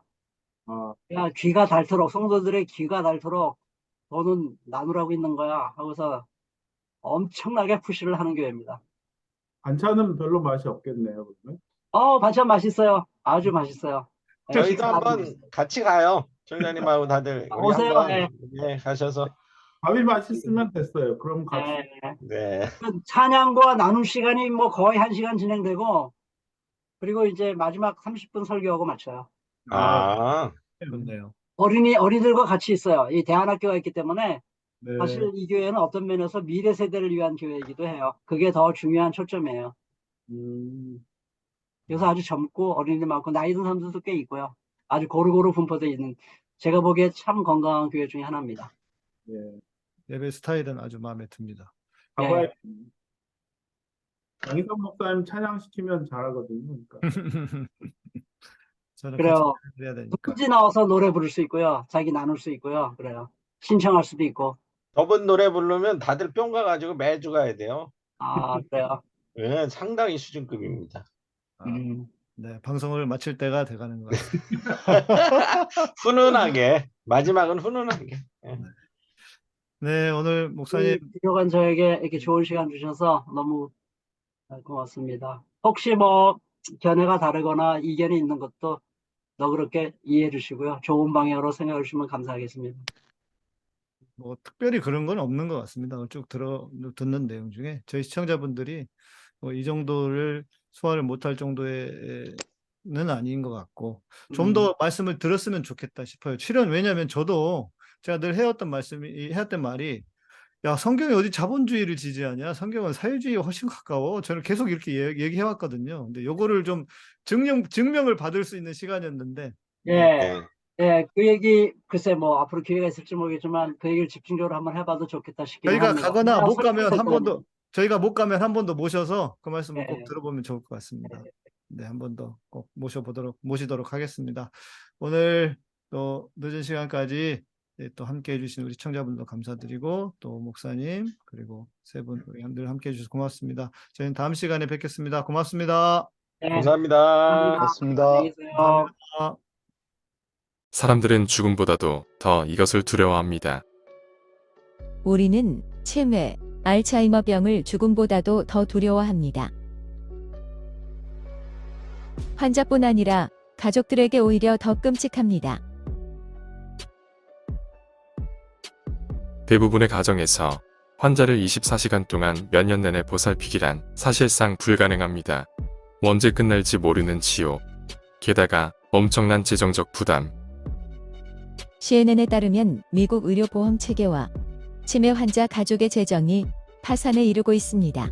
젊은 생산 연령 인구가 점점 줄어들면서 가정과 사회는 치매 환자를 제대로 돌볼 재정적 여유가 없습니다.